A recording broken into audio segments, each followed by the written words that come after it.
Hello and welcome, ladies and gentlemen, to the continuation of the Next Gen Racing Proto GT3 Championship Season 2, as brought to you on the premier sim racing platform available only on PC, known as iRacing. And today marks the resumption of round number 5 of 10, as we once again head to the legendary Belgian circuit of Spa-Francorchamps to settle the score when it comes to the feature race. Of course, for those who did not tune in last time out, we had to red flag the feature race due to technical issues with iRacing, but I'm pleased to say those issues have been resolved, and today we're going to be answering the question: who is the master in the LMDH, the LMP2 and the GT3 class machinery when it comes to the 60-minute feature here at Spa-Francorchamps? Well, we are only approximately 19.5 minutes away from heading to the grid to find out the story there, but as we're about to get underway, let's take you through our schedule for tonight. Times in Greenwich Mean Time or Universal Coordinated Time, UTC or GMT. It is as follows. We only have one event on the calendar for today, and that is our feature race, which is due to kick off at 8:30. We decided to bring it forward slightly compared to normal feature time, of course, to find a time that would accommodate everybody,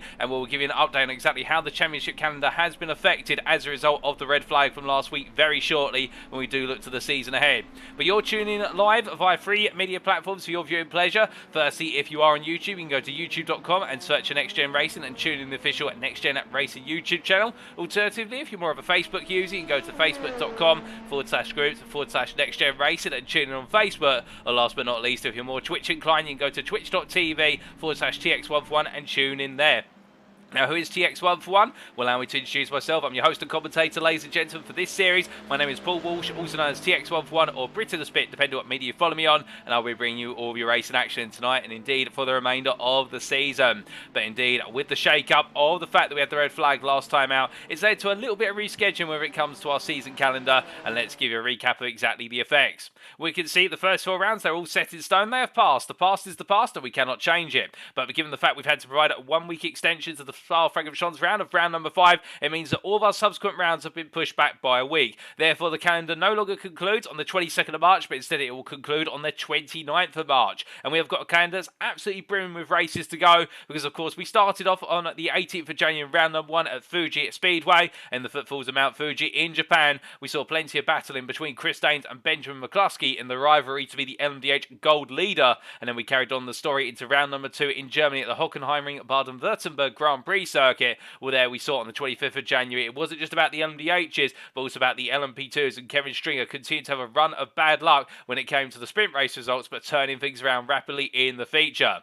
Then round number 3 in Silverstone in the United Kingdom, there at the heart of the British motorsport, we saw in round number 3 that it was all about the runs into the wide open spaces of the corners, with Silverstone being such a flat and open circuit, whereby GT3 drivers found themselves in 2, 3, 4, 5 wide scenarios with LMP2s and also LMDHs alongside them. Indeed, we got to see multi-class racing at its finest, and last time out back on the 8th of February, when round number 4 we were at Road America for our first endurance race round of the season, and in the state of Wisconsin we got to see in the countryside and the picturesque location around the village of Elkhart Lake, it was all about keeping it calm, keeping it consistent, and it was Gareth Williams who embodied this the most in the LMDH Gold class by bringing home the win. Well, of course, on the 15th of February, we had our sprint at Spa, and we'll give you a recap of exactly how the points have been updated as a result of that sprint and who finished where very shortly. But looking ahead to round number 6 in a week's time on the 1st of March, we return to the United States for the state of Indiana and the Brickyard, that is the Indianapolis Motor Speedway, before then heading over to France, back to continental Europe for a triple header, starting with the Circuit de la Sarthe, or you'll know and love it as Le Mans, and that'll be on the 8th of March for our second endurance race round of the season. And in round number 8 on the 15th of March, we head to neighbouring Italy for the Monza Grand Prix circuit in a sprint and feature combination. It's going to be interesting to see there the overlap of the top end speeds of our different classes of machinery. Before our penultimate round on the 22nd of March, we head into the Magny-Cours circuit, known in full as the Circuit de Magny-Cours, in reference to 2 towns it's located near, and there that'll be our final sprint and feature race round of the season at a highly technical and twisty circuit, before we bring it all to a close on our revised closure date of the 29th of March in round number 10 of 10. It'll be at the Daytona Road Course, of course in the state of Florida, in the Sunshine State, who will be basking in the glory of the sunshine. Indeed, their championship victory. Well, all that and more is due to come.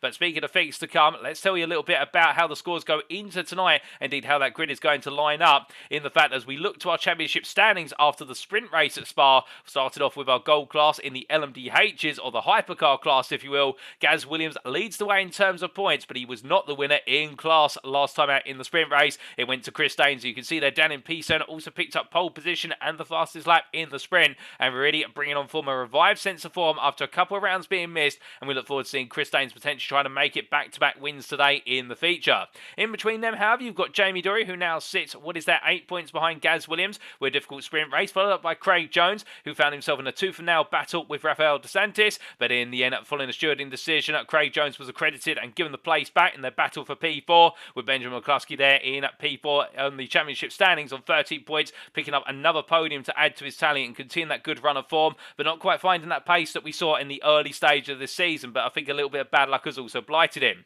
He's only 1 point ahead of Rafael Dos Santos, and then we do have Magnus Jonland followed by Chris Danes and William Foyle completing the standings. And as we then come on to the LMDH Silver class, we can see Paul Williams there leading the way in the championship standings and also leading the way in the sprint last time out, picking up pole position and the fastest lap of the sprint race by a significant margin, and now open up his advantage to fellow Speed 9 Esports teammate Jochen Siegert up to a rather mesmerising 18 points there, albeit Jochen Siegert will look to continue the pressure. Mark Baker in P3 meanwhile continue that run of form and finishing on the podium as a Speed 9 Esports lockout with none of their other rivals in attendance, with Callum Jenkins there in P4, ahead of David Harney and Jason Ashford and Wayne Douglas completing the standings. And as we come onto the LMP2 class, what we can see here are normal three suspects and Nigel Stock ahead of Kevin Stringer and Mark Sykes, but the new man on the block last time out, Barry Jarman. We got to see there the SCCR SimSports driver absolutely fly around the Spa-Francorchamps circuit, setting a pole position lap in qualifying that was multiple tenths faster than what anybody else was able to achieve,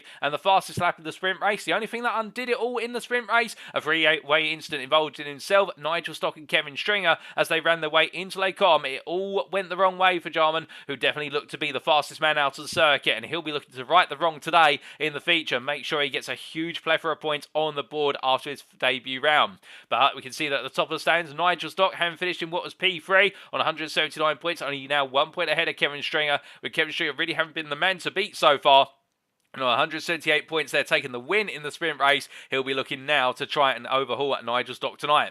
Mark Sykes, meanwhile, in that P2 finishing position in the sprint on 168 points, trying to stay within touching distance to the top two with a 10-point deficit. Can he potentially bring home a win in the feature for himself here and give himself the opportunity to close back up? And we can see there, underneath Yarman, also David Maggioni yet to get any points to the board, having not competed in a single round of the championship so far.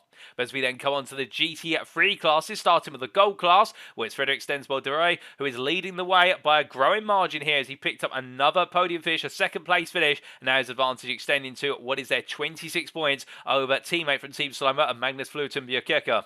We then have Johan Essen in P3, who after having a difficult day in the sprint race on 118 points, will not be in attendance tonight unfortunately due to personal circumstances, but we do wish him well. I do believe he's actually on holiday at the moment, enjoying some family time, and it's completely understandable. Of course, a lot of our drives giving up time away from their families to go racing. So to Johan and of course his family, I wish them all the best and a lovely vacation. Then we see Ole Martin Mjort there in P4 on 102 points with what was a strong fight for a podium finish there, and 1 point clear of Eric Benson, with Stefan Vessels there, the man who was impossible to catch and bringing home that pole position qualifying, the fastest lap of the sprint and running the field to the distance. The Racing Team Astra driver there absolutely flying off and continuing that run of form that we have seen over the last couple of rounds. Indeed, now 4 points clear of Ryan Walker, who's not in attendance last time out, and it's Gavin Gardner, Russell Fowler and Deegan Fairclough who complete the top 10. Outside the top 10, not to be forgotten about, best of the rest, Liam Neely ahead of Adam Delmont and John Higgins Jr. And as we come on to the GT3 Silver class, we can see Baz Meacham there leading the way by 20 points after that podium finish in the end of P3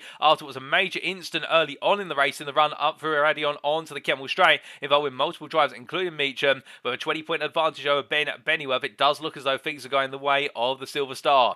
Stefan Albanese meanwhile in P3 there, looking to try and turn things around for DRS Esport, with Ollie Wayne in P4, only 7 points behind and continuing to grow momentum. Tom Bingham, your second place finisher last time out in the sprint, another solid run there onto the podium once again, ahead of Paul Scott, who brought home the win in a surprise moment. But of course, for Paul Scott, he got his head down and took advantage of the situation, but also making sure that pole position lap was not going to go to anyone but himself, and then doubling it up with the sprint race fastest lap.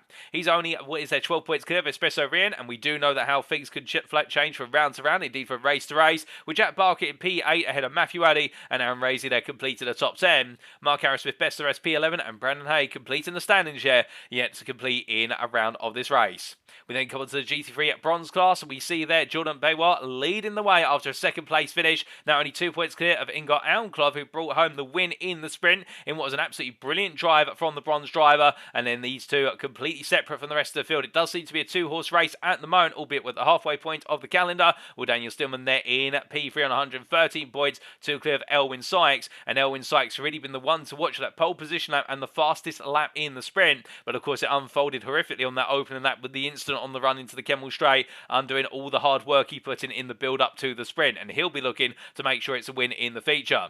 Behind him by a single point, Eric Svetsson with Jorge Santos, Sean Scudder and Artie Chansey Constantinou completing the standings. And as we come onto the team's championship here, we can see that there's been no change at the very top, with both Speed9 Esports and NXTGEN Racing Orange both picking up 35 points, and therefore they stay at the same margin from one another, a margin of what is 23 points there, with Speed9 Esports leading the way. In P3, SCCR Sim Sports continue to rise high as they move to 318 points, now 5 clear NXTGEN Racing Purple, with Team Slow-Mo Leftovers and Team Slow-Mo round off the top 6. They're 5 points between the two of them, and a further 5 points behind DRS Esport. Next, Team Slow-Mo Black ahead of Racing Team Astra and Performance Link Esports to complete the top 10, and then NXTGEN Racing Pink they're in at P11 on 204 points ahead of Rossum's Universal Robots and Made for Racing, and then last but not least Rocket Racing Stars. Well, I do believe that NXTGEN Racing Pink may be the new team that's arisen out of Rhino Motorsport, though we will need to get that double checked. But as we do now look to our circuit for today, of course, to give you a reminder, it is the circuit de Spa-Francorchamps, located in Stavelot in Belgium. This circuit needs no introduction, with its 19 corners, the majority of them being household names, whether it be La Source, the bus stop chicane, or Turty, Les Combes. This is a circuit that features on most, if not all, major international racing series calendars from Formula 1 through to the World Endurance Championship, and that is because this is a circuit that tests every aspect of a car's capabilities and indeed a driver's abilities with it. Because our drivers make their way across the start-finish straight, down to turn 1, they'll break the way into La Source, and as they roll out of the opening hairpin, it's flat out all the way up to Rouge and Radion, where the bravest of drivers will look to go flat out through the entire complex there, within the GT3, LMP2 or LMDH class machines. And as they roll through Rouge and Radion through the Kink of 4, they'll head onto the Kemmel Straight and head on down there at the highest speeds they'll reach over the entirety of the lap. We're looking at approximately 180 miles an hour for our LMDH cars, and what will be for our GT3s approximately 158 to 160 miles an hour, and the LMP2s factoring in somewhere in between.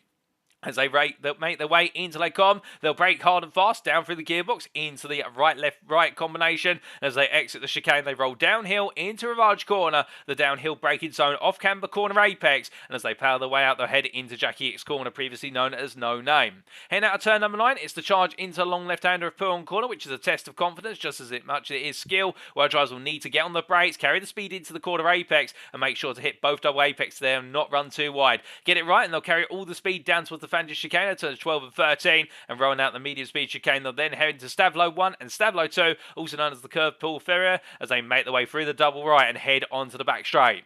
Charging out of turn number 15, flat out in the run up towards Blanchimont, and we saw in qualifying indeed the sprint, all our drives flat out regardless of class of car, and as they come through turn at number 17, the left-hander, which is an ultimate test of confidence much like Pouron, they'll head into the final braking zone, the heaviest braking zone on the circuit, and the slowest two corners on the circuit, turns 18 and 19, it's the bus stop chicane. As they exit out of there, they'll do it all over again.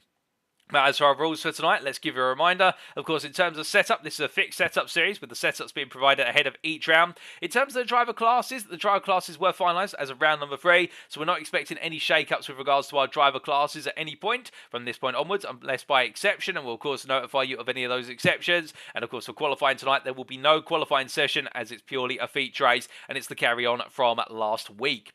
Now, in terms of that feature race, let's give you a reminder of the rule set that applies. Race shall commence via a rolling start within a designated green flag zone. I do believe that is the run onto the start-finish straight, the Formula 1 starting straight, of course. Our drivers shall have 2 fast repairs available, and the grid order shall be a class reverse grid based on the results of the sprint race a week ago, with drivers who did not finish the sprint starting from the back of their respective class. And there's an interesting conundrum about this, which we'll tell you a little bit more about very shortly.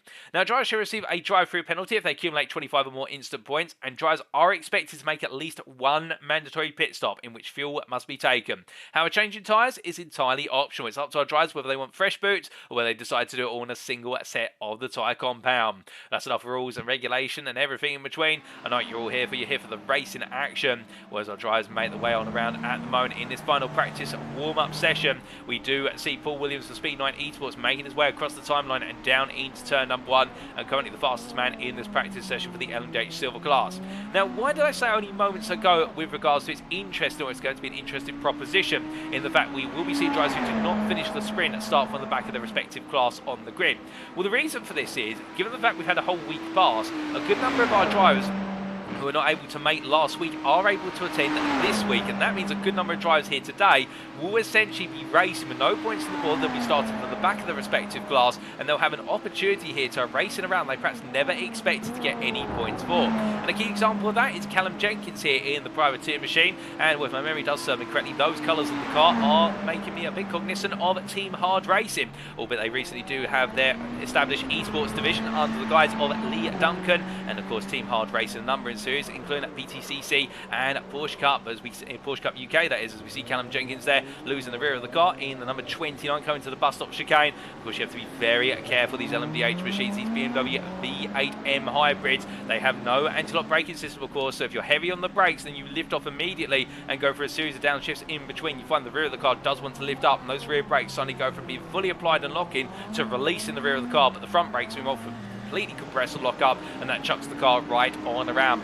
But going back to our points, of course, with a number of drivers now finding this round is split into two. There are, of course, those who could not attend last week who will be attending today and potentially picking up some vital points in the feature, which does have a little bit more weighting to it, of course, in terms of points compared to the sprint. And then there will be those drivers who attended last week but will not be able to attend today. And of course, one of these examples we talked about earlier in the GT3 Gold class, as we look to one of his fellow Team Slow-Mo drivers making the way on around here. That's Frederick Stenzel you see on screen. But we're referring to Jochen Siegert, who is not going to be able to attend today, but was in attendance for the sprint. So it does add a little bit of a complexity to this round, in the fact that some drivers will be able to pick up half the round's points if they're able to score well here, and that may just set themselves up well for the season finale, indeed the second half of the season that is due to kick off as of next week when we make our way back to the United States for Indianapolis. So it's a bit of an odd round. You can imagine all drivers right now will be thinking of one thing, and that's one thing only, and that is doing their very best here in order to achieve the best possible result they can.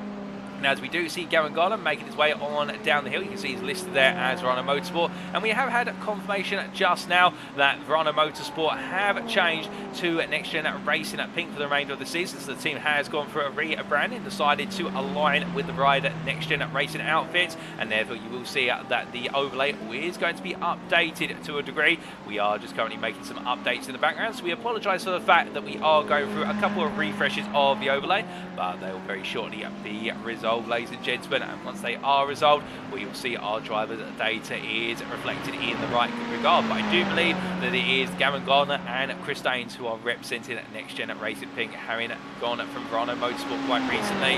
But as the two drivers make the way around here, of course, the team name may have changed, but the thing that doesn't change for them is the fact they'll have their heads down and be focused on one thing and one thing only, and that is the racing.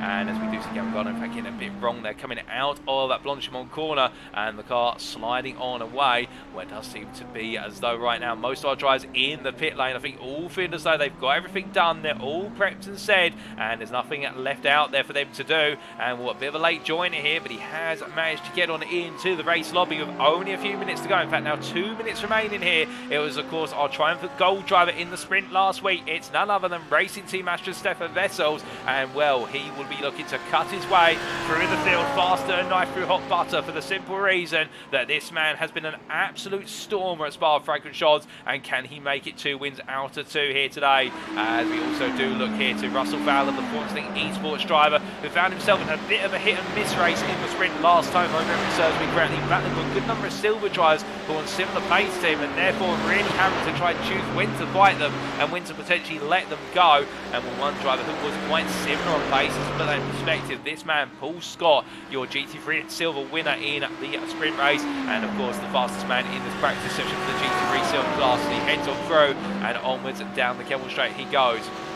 As we look to Elwin Sykes here, the racing team Astra driver, of course for him it's now about redemption. He will want to bring home the win in the feature. In the fact it has been a little bit of a dry season for wins. He's picked up a couple of podiums, but yet to pick up a win as far as my memory serves. And as the South African driver makes his way through Jackie Hicks' corner, his plan today will be to make sure he brings home that win in the feature, because you can see there a couple of tenths faster. Jordan Bay was fastest lap in this practice session. That's indicative of pace. Then for Sykes, it's all going to be hammer time from the checkered flag. But as we are now just a minute away from going to the grid, ladies and gentlemen, we should point out, if you're wondering why my voice does sound a little bit different going into tonight's broadcast, I am suffering from a little bit of a cold at the moment, but still the show must go on. And well, I can tell you one thing, they do normally say you need to rest and recuperate when you're unwell, and I've been doing plenty of that. But also one of the biggest things that brings a smile to my face every day is knowing when I do get to cover another round of next gen at racing. And with that, I feel as though a little bit of an endorphin rush and a big load of positivity can help me knock this nasty cold away. So I do apologise there if it is confusing you a little bit, or it does sound as though my voice is a little bit garbled compared to normal, but all the same, I hope you're all well, I hope you're all set, because we are about to head to the grid in approximately what will be 30 seconds time for the starting procedure for our feature race of today. And who out of all our drivers will put their name into the history books as the winner in the feature at Spa-Francorchamps? Well, the checker flag is out in the practice session. Most of our drivers are in the pit lane already. Those are out on circuit will shortly move to the pit lane and then moving back out for the rolling start procedure. So as our drivers get ready to line up, this is how the grid will be formed. Jamie Dorey takes pole position in the LMDH Gold class for Next Gen Racing Orange, joined by Team Slomo Black's Magna Yonlam. Then row number 2 is SCCR Simsports Craig Jones, joined by Next Gen Racing Purple's Benjamin McCluskey, with Gareth Williams for Next Gen Racing Purple and Chris Daines for Next Gen Racing Pink, completing the top 3 rows, and with it the LMDH Gold class. And then the LMDH Silver class, we have Mark Baker, who starts off our 4th row for Speed 9 Esports, joined by Jochen Siegert there, his teammate, and then it's Paul Williams, the 3rd member of the team, who starts off our 5th row, joined by Callum Jenkins, the privateer. Then we move on to the LMP2 class. It's Barry Yarman from SCCR Simsports, who starts off our 6th row, joined by the privateer of Nigel Stock. Behind them on the 7th row, Mark Sykes for Next Gen Racing Orange, joined by SCCR Simsports Kevin Stringer. And then as we look to the GT3 Gold class, it's Magnus Flutenbjerke for Team Slomo Leftovers, who is joined on the 8th row by Russell Fowler. The Performance League Esports drivers followed up by the pair of Garen Garner and Ole Martin Mjork, with Frederick Stensvold-Duray and Stefan Vessels completed our GT3 Golds on row number 10. GT3 Silvers start on row number 11, and that is Jack Barker, followed up by Espresso Riem, the Team Slomo Leftovers driver alongside the Made for Racing driver. You can expect a rivalry between them into turn 1, with Stefan Albanese and Ollie Wayne on row number 12, followed up by Baz Meacham and Paul Scott. And then on with our final couple of rows, it's Eric Sveston who leads the GT3 Bronze class for Team Slomo Black, joined by the privateer Jorge Santos. There's Elwin Sykes and Daniel Stimman, with Jordan Baybar and Ingar Almklov. And out of our 32 drivers, that's all 32 of them, we are almost ready to go racing, ladies and gentlemen, and it's to Jamie Dorey to take us racing at the green.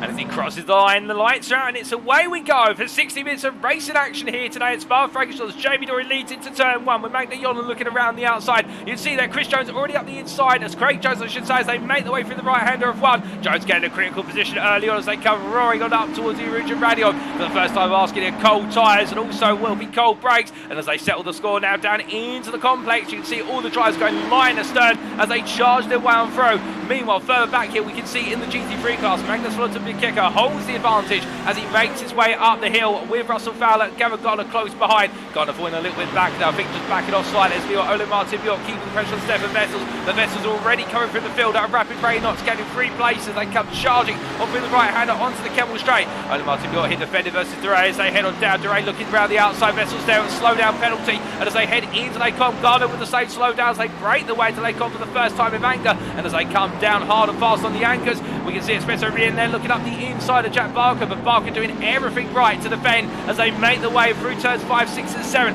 Further back, meanwhile, we can see that Daniel Stillman gaining places, only gaining 3 places overall, 1 in class, as the bronze driver here looks to try and make it another win for Rossum's Universal Robots. But coming on down the hill and into a large corner. Meanwhile, we've had a couple of drivers who had a difficult start, including Mark Sykes and Chris Daines. Well, I believe both drivers have been starting from the pit lane, but as we try to find out what's exactly happening with them, and Baz Meacham as well. In fact, all 3 drivers had technical issues that we've seen with the cars, and therefore not out on circuit currently. But meanwhile, as we look back up towards the front of the field, Jamie Dorey continue to lead here as they come out of Stavelo 2 and make their way up towards Blanchimont. But behind, Craig Jones looking for another target now as we jump on board here with the SCCR Supersports driver. Now making his way up towards turn number 17 for Blanchimont. It goes. In fact, he's been re-passed there, we should point out by Magna Yolland, and that was in the run into Lake Com off camera as they break their way down into the bus stop chicane. A lock up there for Dorey and the same for Yolland. Jones gets it hooked up very nicely, but the problem is now the concertina effect really upsets the momentum he carries through the corner. But Jones nailing the bus stop there as they make their way onto their second lap as they come down into the source. Jones thinks about going for the move. He's also defending a little bit here. Yolland goes overly deep. As they exit the way on out, well, Jones is going to be on the inside line here. Will he get the power down as much as he would like to? I don't think so.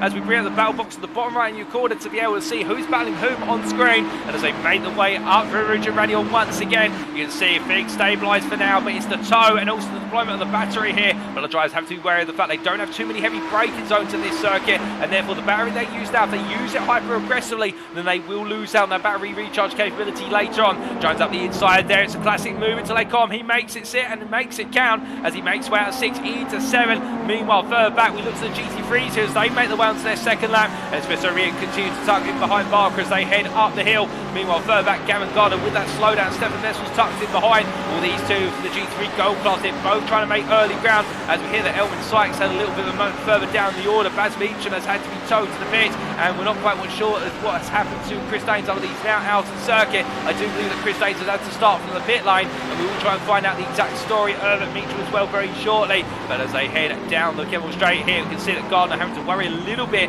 about what's coming up from behind the Vessels, but Vessels there just poking his nose out and saying, look, I'm here, okay? But as they make their way into Lake Com, well, Elwin Sykes, meanwhile, they're being passed on the inside to outside by Jordan Baybois, and Baybois holds the lead of the GT3 Bronze class as they come through turn 7 and down towards turn 8 they go. In fact, Baybois there doing a nice move and defending, we should point out, rather than having to. Wood is there, make the move with Elwin Sykes trying to come through it like a missile as they make the way on down.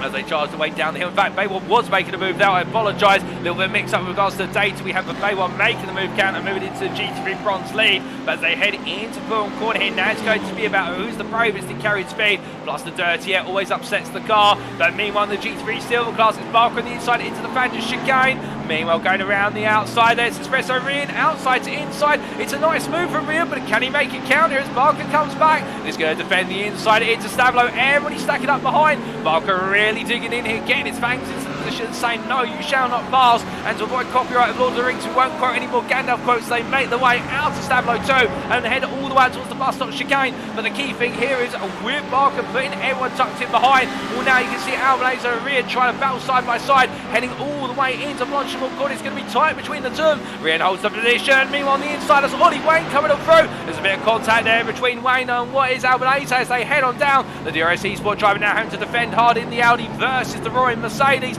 But as they break the way in, meanwhile, Gardner in the GT3 Gold class and Vessels also getting into the fight here. It's all gloves off in the GT3. So the GT3 Silver drivers right now, their rate of knots, slowing the GT3 Gold drivers' progress as they head their way into La Source. Well, you can see Gardner now looking up the inside once again, but he can't find his way on through. He'll be hoping that Wayne can see the fellow NXTGEN Racing livery behind and decides to let him go, but there's no obligation to do so, especially given the fact that they are in sister teams rather than the same sister team, if you will. But as they make the way up the hill once again, we jump on board with Stefan Vessels here to give you an idea of the roaring pace of the V10 of the Audi as it heads through Route Radion onto the Kemmel Straight.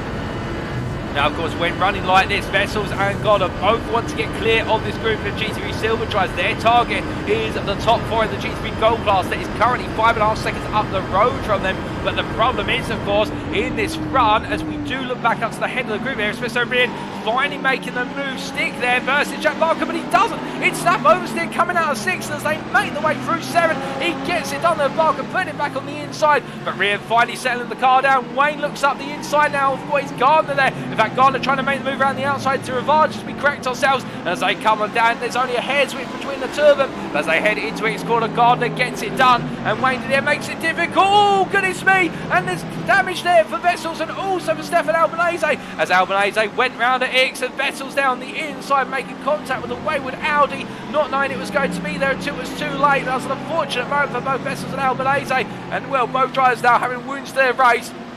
as we continue to watch on, and Stefan Albanese has had to be towed to the pits as we understand it. But meanwhile, looking up to the LMDH Silver class, Mark Baker here definitely trying to get the hurry up right now behind Magna Jonlund, leading the LMDH Silver class, but under pressure and Paul Williams behind. And as they head on down the Kemmel Straight, will close in here, and Jonlund within what is half a hundred as they break the way down into the apex. And well, Jonlund's going to defend this. Baker there. Jonlund takes to the inside of the curbing. I thought it was going to go a little bit wider onto the apex curve and turn 6 to Jonlund, but they both got it stopped just in time. But Baker there with a bit of a poor run coming out of 7, but Jonlund not trying to stick the issue here and instead tucking in behind as they make the way down for Rivage corner and roll the way into X. But as they make the way on down and around, meanwhile we look from them back up to what is the GT3s, and seeing here in particular the GT3 Gold driver Stefan Vessels finally finding the way past Ollie Wayne, and Wayne right now has got Paul Scott over the back of him at the Next Gen Racing drivers, getting Next Gen Racing Orange versus Next Gen Racing Purple. They may just make it more difficult for one another than they need to as they head across the timeline and onto another lap. But into the right hand they go, and meanwhile just behind Elwyn Sykes here, looking up the inside of Jordan Babois. Of course, these two having exchanged places earlier on. Babois taking the lead of the class, but as they make the way now up towards 2 and 3 into Rouge and Radion, Sykes is staying in a bit of a comfort zone at the moment. And meanwhile, one class we haven't talked about at all so far today, as we see one of those cars being passed in said class, the LMP2 class here. Nigel Stock being passed there by Chris Daines, who had started from the pit lane, making his way up through the order little by little. And Nigel Stock a small way off of Stringer and Jarman, as we're hearing the mark sites with technical issue to the car, not able to get out onto the grid to go race, which is very unfortunate. But meanwhile, at the head of the LMP2 class, Barry Arman here in the SCCR Sim Sports Machine, ahead of teammate Kevin Stringer as they make the way through Blanchimont corner and absolutely charging off into the distance currently as he continues to pace on around here and down into the bus stop chicane. But meanwhile, we look from them back to Gavin Gardens. It's 3 wide, oh my good lord, as they come out of Rivage and into X corner. And what on earth was happening there? Well, that's Jorge Santos going up quite slowly. I think he's a lap down, Santos. I think it's been an instant earlier on, but Gardner there and Paul Scott all coming through in very quick succession. And what a story. In fact, it was Stefan Vessels who made the move there in all the chaos. He found the way to steer clear and keep his cool.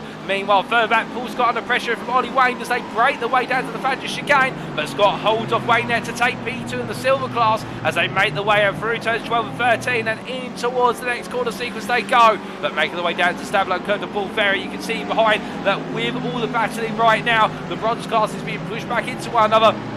In particular, Ingot Almclov here, inching closer to Elwyn Sykes and Jordan Babois as they make the way out of 15 and now onto the back straight.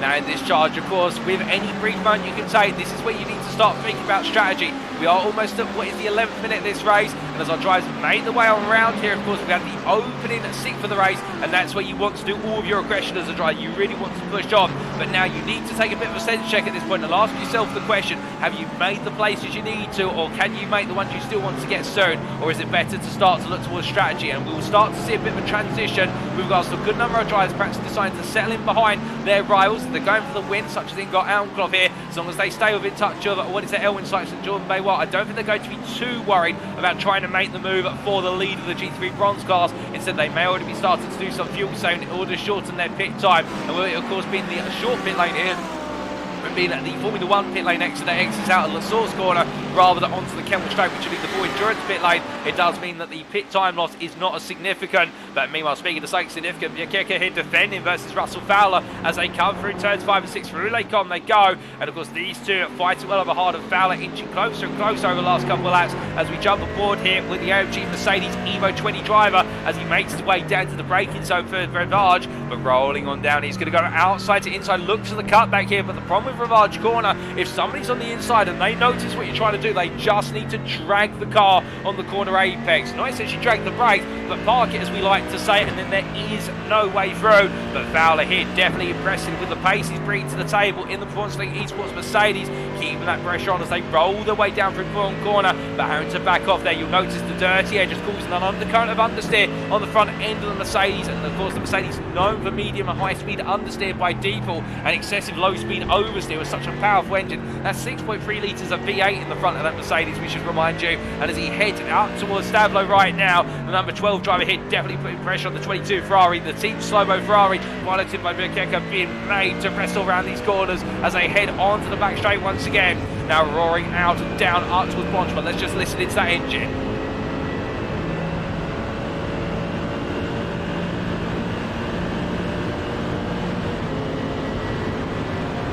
Beautiful roar of the engine there, up into 6th gear, in the toe as well. The Ferrari, no slouch on the straight, but Fowler looks to the outside here. It's going to be a battle on the brakes. They make the way down onto the anchors, and well, we can see Bikaka defending hard as they make the way out and onto the next lap. But Fowler definitely feels as though he's got the pace here. He's just got to find that one opportunity to get the job done. Meanwhile, speaking of battles for the lead, we look to the battle for the overall lead and the LMDH Gold lead. It's Jamie Dorey fending off Craig Jones as they head down to the bus stop chicane. Jorge Santos there, a lap down, steering clear with blue flags waving, and Jones continued to try and find a gap, to try and find a chink in the armour of Jamie Dorey as they make their way onto the next lap.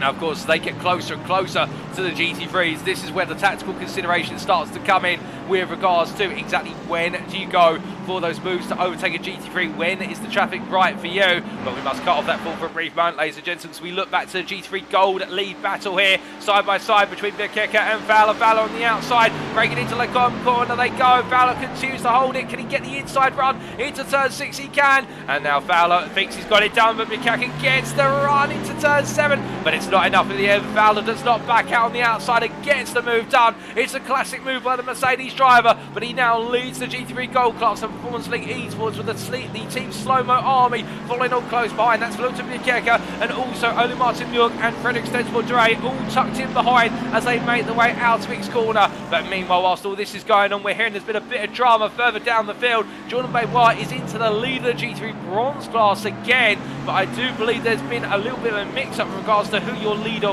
was in the G3 Bronze class for a brief period of time. We take a look back at exactly what's happened.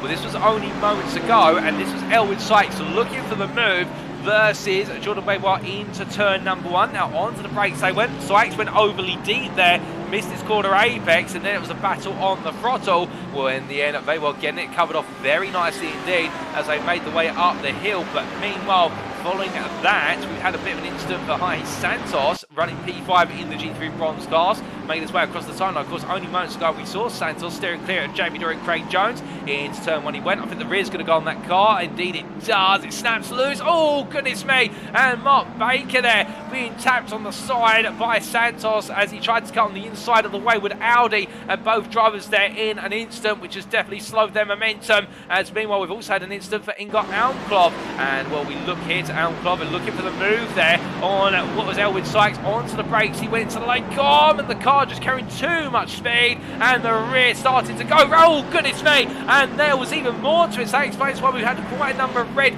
flashes come up on our data with regards to Benjamin McCluskey. You saw go off circuit to the grass, and then Almklov coming on through, a bit of contact there from one of the SCC, what is one of the Speed 9 esports machines as well, and then even further contact as Almklov just rolling forward and the car just having no movement, as that was Paul Williams who made the contact with the wheel of Almklov's. We're to understand it. Mark Baker has had to be towed to the pitch due to damage picked up, and I believe Paul Williams in a heavily wounded car at the moment may be considering similar items as well, as in fact I do believe that Paul Williams has had to come into the pit with damage to the car. So it has been an absolute shake-up with regards to the LMDH Silver and LMDH Gold classes as a result of an incident in the G3 Bronze class. But with all that shake-up, of course, now in your LMDH Silver class, so you continue to look to Jordan Benoit. You now have, you can see it leading, but focusing on our pictures here, you can see now that Elwood Sykes looking for the move on the inside of Benoit, but the Frenchman not backing out here as they make their way through the con once again.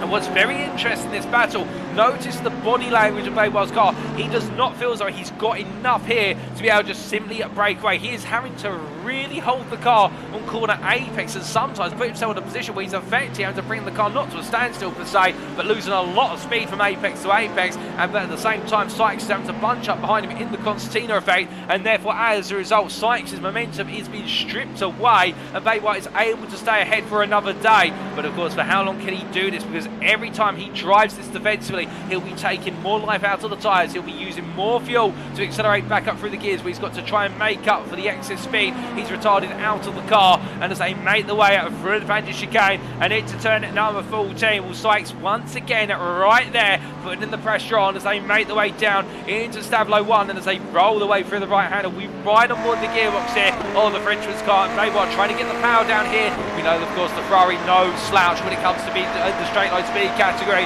but as they power their way up towards Blanchimont corner, the BMW looks a long way away at the moment. 3/10 doesn't sound like much, but it's a lifetime in the toe, and as they make the way up towards Blanchimont corner, now Sykes with 2/10, getting closer and closer, but he can't find a way to get within attacking distance, and as they break the way down into the must-stop chicane, Sykes thinks about it, he gets very close there, goes a little bit deep on the brakes, trying to intimidate, but it doesn't work. The Baywatch just taking his line and carries on onto the next lap. As they power their way onwards and upwards here, we do look to the G3 Gold class. We see Ole Martin Bjorkin continuing to hold that P3 position ahead of Fredrik Stensvold-Durey as the two team slow-mo drivers make the way on through and onto the Kemmel Straight. Well, in terms of their race versus the top two of Russell Fowler and Floater Kicker, you can see there the gap between the quartet in the top four positions of the GT3 Gold class. But now, with clear space on circuit, here is a man who is fast approaching. He's the fastest man in the GT3 class overall and in the GT3 Gold class, on average at least 3/10 of a second a lap, if not more. It is Stefan Wessels, the Racing Team Astra, driving an Audi that's definitely been knocked about and it's got some wounds to show. But the thing is with the South African here, he's got the bit between his team and there's no sign of him slowing down at any point as he makes his way down through Rivage corner. And at this rate of closure, he'll be within attacking distance of Fredrik Stensvold-Durey within the next 4 laps. He makes his way out of his corner and heads down towards Pouhon. But meanwhile, looking for him to the leader of the G3 Silver class, Espresso Rien, the team slower leftovers driver, after getting ahead of Jack Barker, has not looked back, and Ollie Wayne also coming on through there for P2. Wayne is a little bit faster at the moment compared to Rien. In fact, on that last lap, taking a whole second out of Rien, although I think there was a little bit of traffic that the pair had to navigate, and the traffic was more favourable to Rien compared to Wayne. But that could be a sign of something to come here in terms of battle for the lead of the G3 Silver class. Then we do look a little bit further back to Jack Barker, who's fallen quite a way back, albeit I think with the instance that we saw earlier, it can be explained as he's still fighting on for P3 in the G3 Silver class with the retirement of what is Paul Scott. But I do believe there may be a retirement there for Paul Scott and also for Baz Meacham. There are only 4 G3 Silver drivers left in class, and with Stefan Albanese currently almost just over a minute behind from Barker. I think Barker will take a little bit of solace in the fact he's running in the podium and he just needs to keep his head down at this time. But meanwhile, speaking of keeping his head down here, Kevin Stringer continues to push on, albeit Barry Arman, the whole is 1.1 seconds faster at last lap. I think the SCCR Supersports driver, knowing that his teammate is the #1 driver on pace in the LMP2 class today, as they make the way past our static camera there inside the entry curbing into the bus stop chicane, and we're still trying to go around the outside there with Sykes, and Sykes being pushed backwards here. His target's right in front of him, the former Jonah Blaine-Wild, but now he has an LMDH and an LMP2 that has said you've just got to halt your progress a little bit as they make the way down into turn 1, and Stringer here continues to cut his way up the inside of the GT Bronze drivers, as meanwhile we look to Ole Martin Björk, who gets closer and closer to the back of Magnus and Floater Kicker as they make the way to the Kemmel Straight. Well, the two team slow-mo drivers in battling for position. The Kicker defends the inside, Milk on the middle of the road. It's getting very tight, but as they come down and Mark Sykes clears the two of them. Björk goes around the outside, and the Norwegian gets it done there. And I don't think Kicker was going to put up too much of a flight, but at the same time, the team slow-mo drivers want to fight one another because they're in sister teams. But the move has been made, and Björk has moved up into P2 as they head on down into the braking zone for Rivage corner. Now, as they roll the way down through the right-hander, we see they're joining us in the Facebook chat, Katie. Good evening to you, Katie. And the big question there being asked by Katie is anything interesting I've missed so far? Well, you've definitely missed a lot. You've missed quite a battle between Jamie Dorey and Craig Jones on the opening laps of the LMDH Gold class. But it seems to have gone the way of Jamie Dorey, who holds a 2.1 second gap. And in fact, we can look to that battle right now as we see the NXTGEN Racing orange driver holding firm and Craig Jones just behind there. The SCCR Supersports driver very fast out of the blocks at the start of the race, but now falling back. And I think this is coming down to strategy and battery conservation first and foremost between the two of them, and these two cleared by 10 seconds over Benjamin McCluskey, who runs in at P3 as Benjamin McCluskey into the pit lane here, deciding to pit early, the NXTGEN Racing purple driver, so he may just have an ace up his sleeve. And we need to keep in mind as well, Chris Danes in P4 starting from the pit lane and having to fight his way through the field. Meanwhile, in the LMDH Silver class, where Jochen Siegert, who leads the class and continues to hold firm at the front of the field, albeit there was a huge shake-up in the class whereby Jochen Siegert and Callum Jenkins both came on through, whereas Paul Williams and Mark Baker involved in incidents with GT3 cars, which were not necessarily their fault. They just end up being the victims of the incidents as far as we can see on camera, and we're not going to apportion blame, but that's just the way it seemed to us. And with regards to that, as a result, right now the Speedline Esports driver finding himself with a very lonely lead after battling for so long with Paul Williams, his teammate. Then we do look to the LMP2 class, And Barry Yarman leading the way by 2.5 seconds here. It really has been the man to beat, with Kevin Stringer and Nigel Stock not too far behind, separated by 2 seconds apiece from one another as they head on down onto another lap. And that's the recap of all the hypercar classes, of course the proto classes we like to refer to them, as we then come on to the GT3s. And Russell Fowler definitely shown a lot of pace here today, a resurgence in pace of the Force Link Esports driver after what was a different sprint last week, and now the number 12 driver leading the way in the GT3 Gold class. But the big question mark is this man in P5, Stefan Wetzel's in a damaged Audi. He's losing a bit of straight line speed, but he's looking very fast here through the corners. He is the fastest GT3 on circuit, and he is going for the win, albeit he's 6 seconds off the leader at the moment, and he's definitely the one to watch out for. The early incident involving him and a whole plethora of GT3 Silver and Bronze drivers and a couple of LMDHs in the mix as well did not go well. In fact, for him it was the contact with Stefan Albanese who went round at Jackie Hicks' corner. But meanwhile, as we look back to the battle for P3 here in the GT3 Gold class for NXTGEN Dorey up the inside there for Rivage versus Bierkeka, and Bierkeka to manage, and it's CCR Sim Sports LMP2 coming on through, and that's the LMP2 of Kevin Stringer. P2 in the LMP2 class picking his way on through there and getting the move done and navigating the traffic. But this is where it gets ever so tricky, and I wonder if we could be seeing some more of our proto class cars making the way into the pit in order to try and avoid the traffic jam. But meanwhile, big shake up at the front.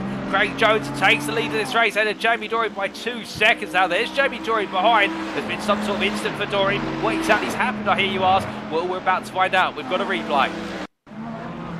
Making his way out to the final corner, and the advantage there about a static 1.5 as he headed up to turn 1 into the source. On the brakes he went, and the rear of the car just snapping round there. Well, the braking approach not working out for Dorey, and in the end, in the middle of the road, Jones cut up the inside there to steer clear, and that's how Jones took the lead of the LMDH Gold, and with it, the lead of the overall race. But as we return to your live pictures, and we do say hello to Jochen Siegert there in the YouTube chat. It says, go Team Slow-Mo, and it's good to have you with us, Jochen. I do apologise for not seeing your message until now. Indeed, as we see Jamie Dorey making his way on that down for its corner. Number 13 driver here doing everything to try and recover after that mistake as he rolls his way on through. And to give you our update, our quick summary for Katie there in the Facebook chat, and for anyone who's just tuned in the GT3 Silver Class Espresso, Rihanna leads the way after a brilliant battle between himself and Made for Racing's Jack Barker, and in the end the Team Slower leftovers driver getting it done over the course of 2 laps after a back and forth between the two of them, and he is ahead of Ollie Wayne. And Wayne right now continuing to push on here and try to hunt down the win in class in the Mercedes AMG Evo, as these two are quite a world apart from the rest of their peers. And then we see Jordan Baybois leading the GT3 Bronze class with Elwin Sykes, what is there, 3.2 seconds behind, and these two very equal on pace with the rest of the G3 Bronze class. You can see that on the time in tower afflicted were a number of incidents which have cost them very dear, and right now it's Daniel Stimman who is currently in P3 and trying to push on to chase down the top two, but with a gap of what is 50 seconds. Well, of course he has taken a pit stop early for some damage on the car, and also to get his pit stop done. You can imagine that it will all come down to who can have the most consistent race.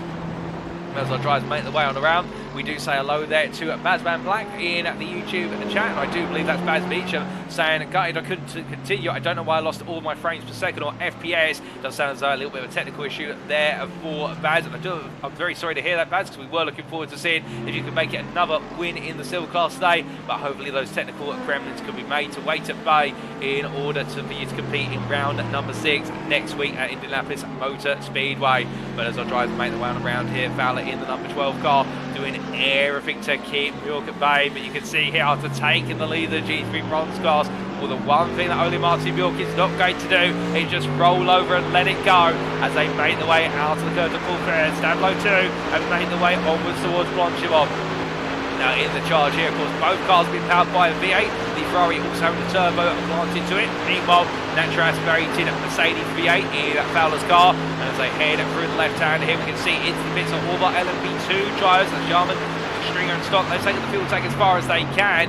So they've all got in synchronicity to try and steer themselves clear of the traffic, decide it's the right time.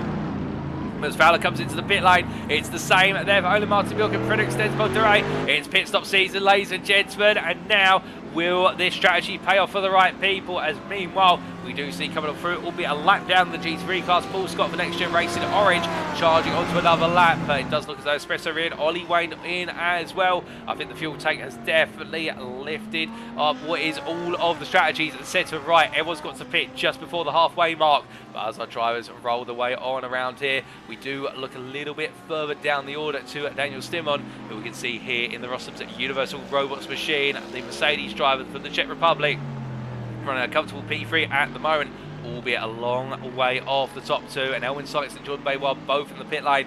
Are we seeing any shake-up in the order with regards to our drivers in the pits? Or as we see Barry Jarman making his way out of the pit lane, still leading the LMP2 class ahead of Stock and Stringer. Albeit notice here, Stringer has been caught up to by Stock. Stock has gained 1.5 seconds in the pit lane.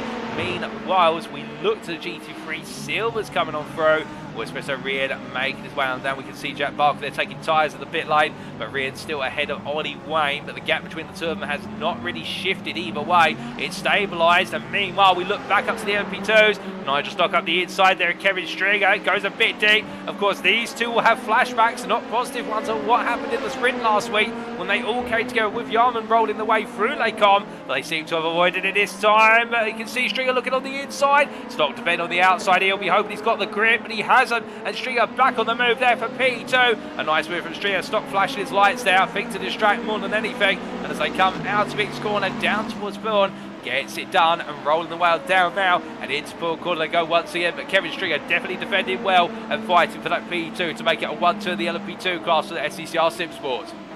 If you excuse me for a moment, ladies and gentlemen, I'm going to take the advice there of Ian Crosby and KT into the Facebook chat and take a quick sip of water. But as our drivers make the way on around here, definitely with the strategy now, the first pit stop's being complete, all our drivers will be looking down, get their heads down and focus on what's the remainder for the remaining 33 minutes of today's race. As our drivers come roaring on through here, we do look back to the GT3 bronze battle for the lead. Jordan Baywell holding that lead now by a margin which has continued to grow. In fact, up to 4.7 seconds since the pit stop. Elwin Sykes a little bit further back. And the Racing Team Astra driver here seemingly losing some time in the pit lane.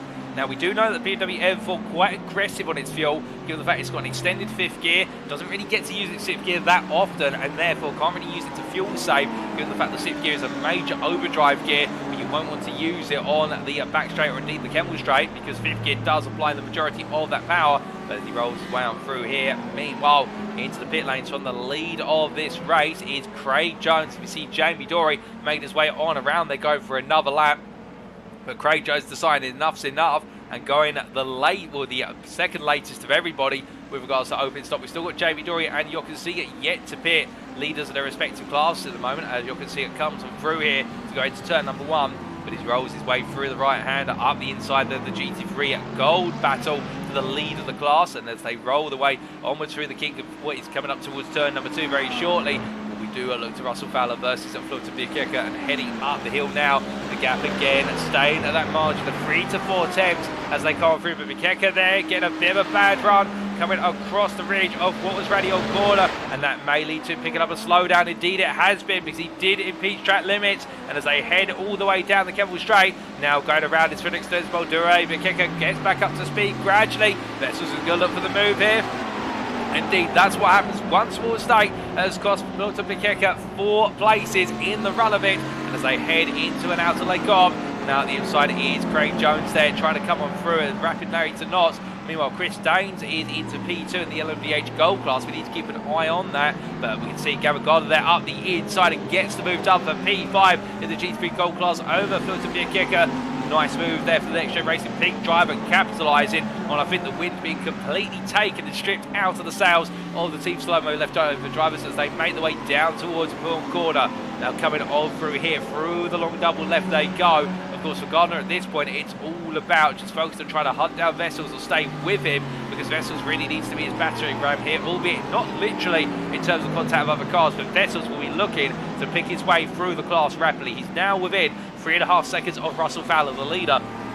And his next target as we jump on board is the Ferrari in front from Team Slow-Mo 337 car, or what is their Ole Martin Bjork. And as they make the way through Stavlo 2 here, Vessels is going to have the run, but of course the one thing the Audi does not have is top speed and sixth gear. And as they head all the way through, literally sipping and siphoning all the tow he can as they head up into Blanchimont corner, up into top gear now. roaring on through. It's German V10 versus Italian Stallion V8. And as they come on out, they're so close. We're in a 10. He's got to think about the move. He looks up the inside. It goes for under braking. It's going to be very close. There's a tap between the two of them. And as they come on through, they both survive the contact. Vettel stays clear on the outside there to avoid it elongating the battle any further. And he looks to go again once more as they make the way onto the next lap. Now heading down into the braking zone here for turn 1. Onto the anchors they go through the right hand. And 29 minutes remain. Indeed, a long way to go in this race. And with that long distance, of course, now for only Martin Bjork, he'll be getting the call from his teammates. Indeed, for the team, Bridge will keep Vessels at bay. Do not let him through. But I think right now it's a question of when, not if. Vessels will be looking for the move once again. But as they head up the hill, Martin Bjork there being made to come off a racing line. He cuts over the curve of what is their rally on, and as a result, Vessels will come on through here with only Martin Bjork having a slowdown. I think he would argue, well, the reason that's happened is because the fact he had one of the prototype machines coming up his inside. But as they make the way into the braking zone here, well, Vessels are gone.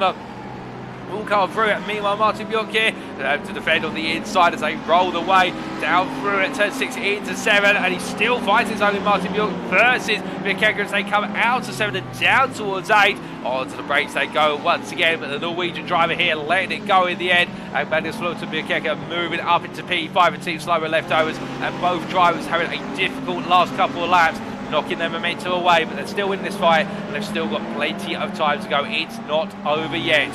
Meanwhile, we look to Elwin Sykes, who has in fact quite recently been passed for P2 in the G3 bronze class by none other than Rossum's Universal Robots' Daniel Stimman, as we see here the number 75 Mercedes really now starting to push on.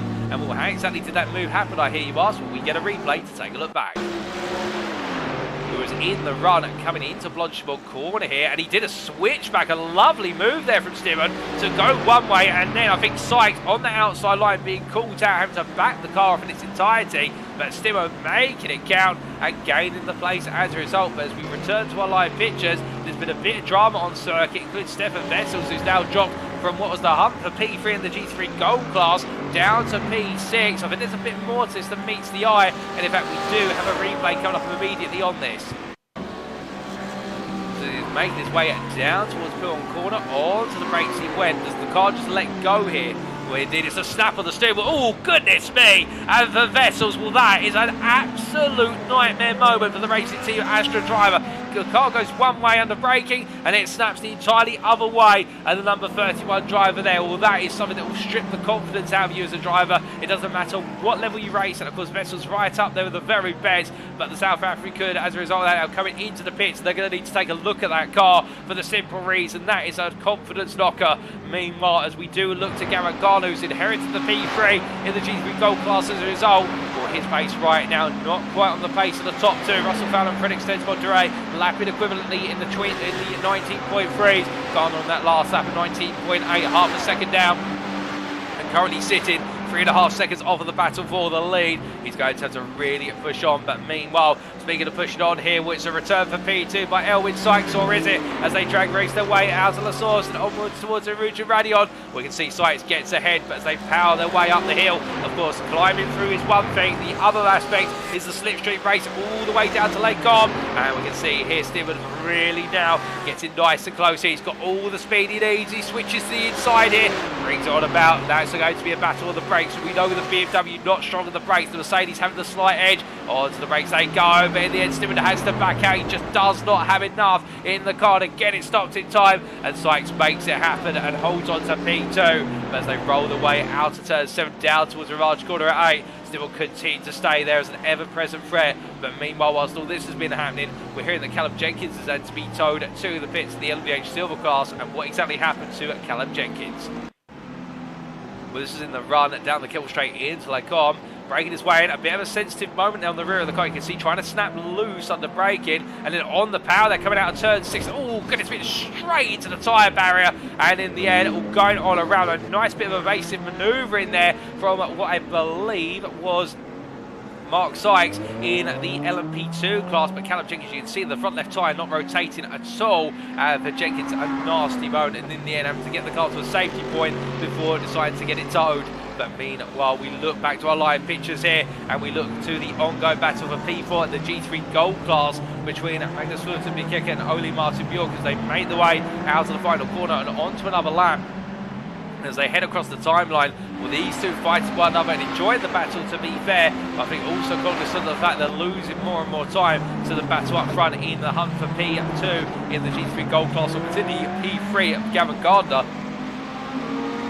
As they head out of turn 1, now up the hill, where the two Ferrari drivers separated by half a second as they got the traction out of the source. That gap is going to come down here, presuming there's no foul play between either of them, making the way through Rouge and Bradion. And as they come on through, a little bit of a moment there for Ole Martin Bjork, just slightly sliding, coming out to Rouge onto the apex curve Bradion, but not a track limits infringement, carrying all the speed he needs. Mikeke defends the inside again, and as they head on to the brakes this time, well, Mikeke's going to have the inside all the way to turn 5. Bjork's going to try and go around the outside, but he can't find it. It tucks back in.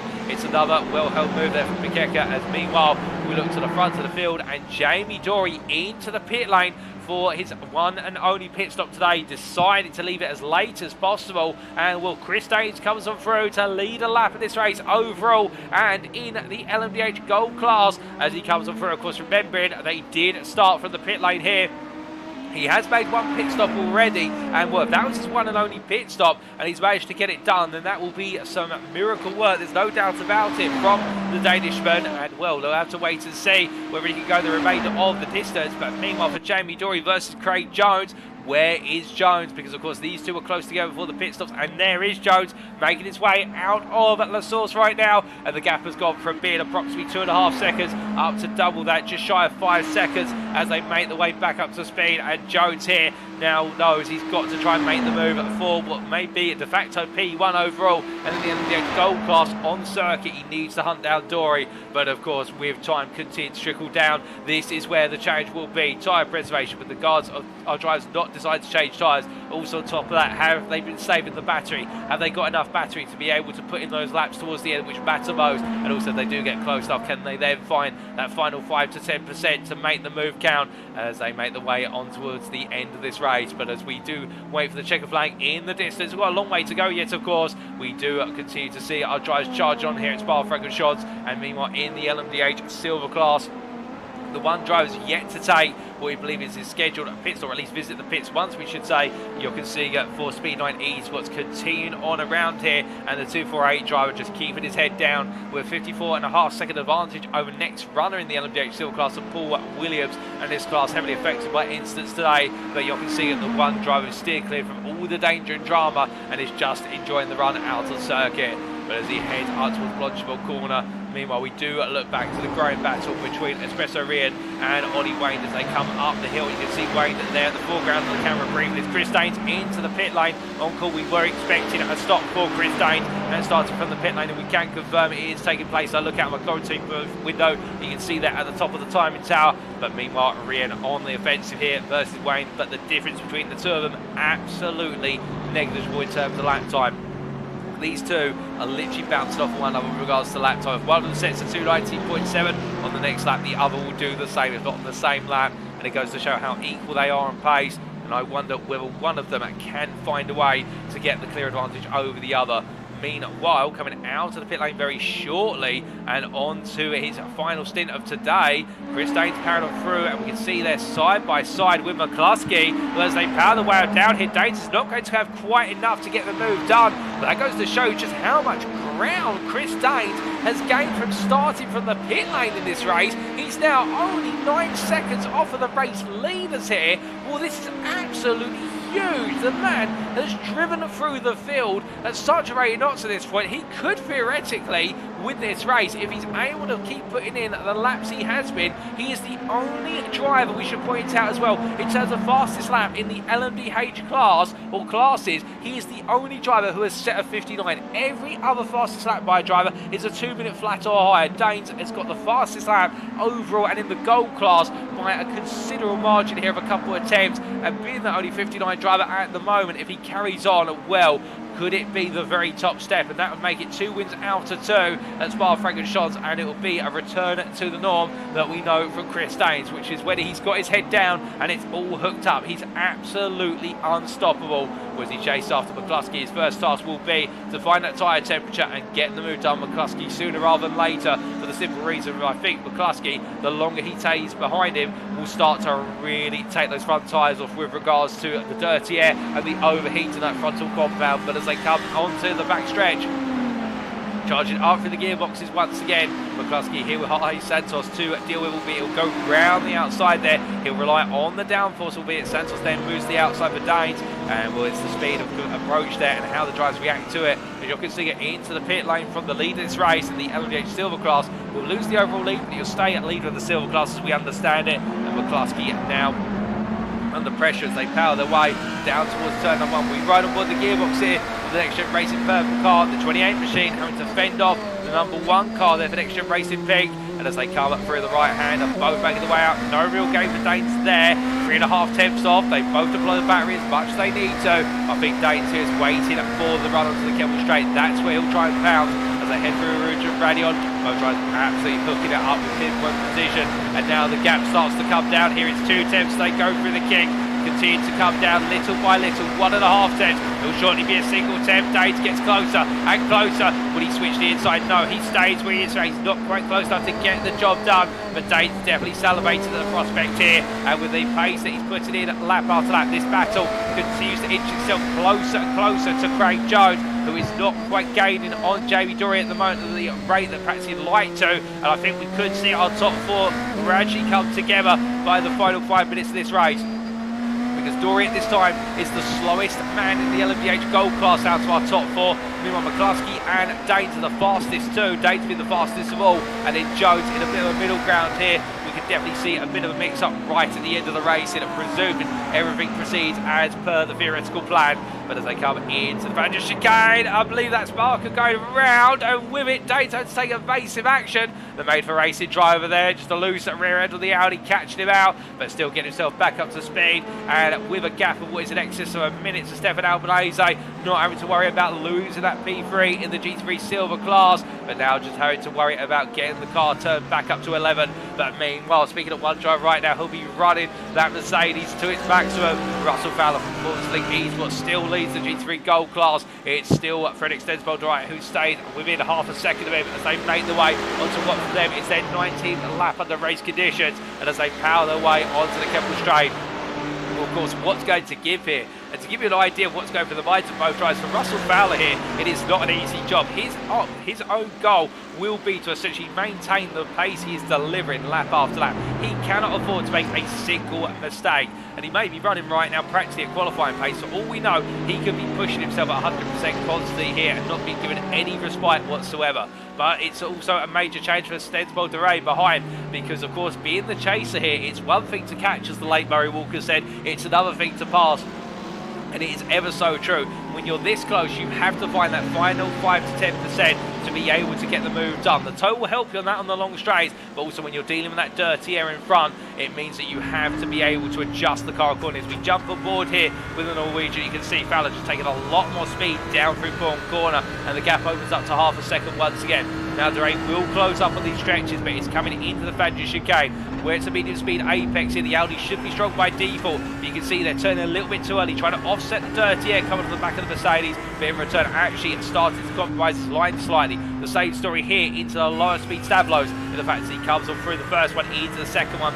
Naturally flat out here, but he has to turn it slightly earlier, just balance the car, make sure to keep 2 wheels in the white lines. But as they power their way down, the gap has opened up to 4 tenths. In the slipstream, he'll gain little by little, but the Mercedes the stronger of the two, based on top speed and what we've seen in testing pre-season and over the course of the season. But they power their way through Blonchemont. Dorey not taking any risks there, decided to lift off slightly, let the car settle down. And that's of course with the dirty air, it does mean that that aerodynamic balance over the car being quite severely hampered, and we know how sensitive the rear of the Audi is to its downforce, that when it starts to lose a bit of downforce due to dirty air, the rear of the car starts to slide around, and Dorey just being smart and sensible and back it off. But this is the change for the pursuer. The Hunter has to essentially stay as close as possible, bear his fags, Meanwhile, the hunted has to try and keep calm, show no heat under the pressure, and just keep putting in the laps. And right now, both drivers are delivering in their equal regards, but it does look as though there's no end to the deadlock in sight as we head into the final 15 minutes. But the one driver who may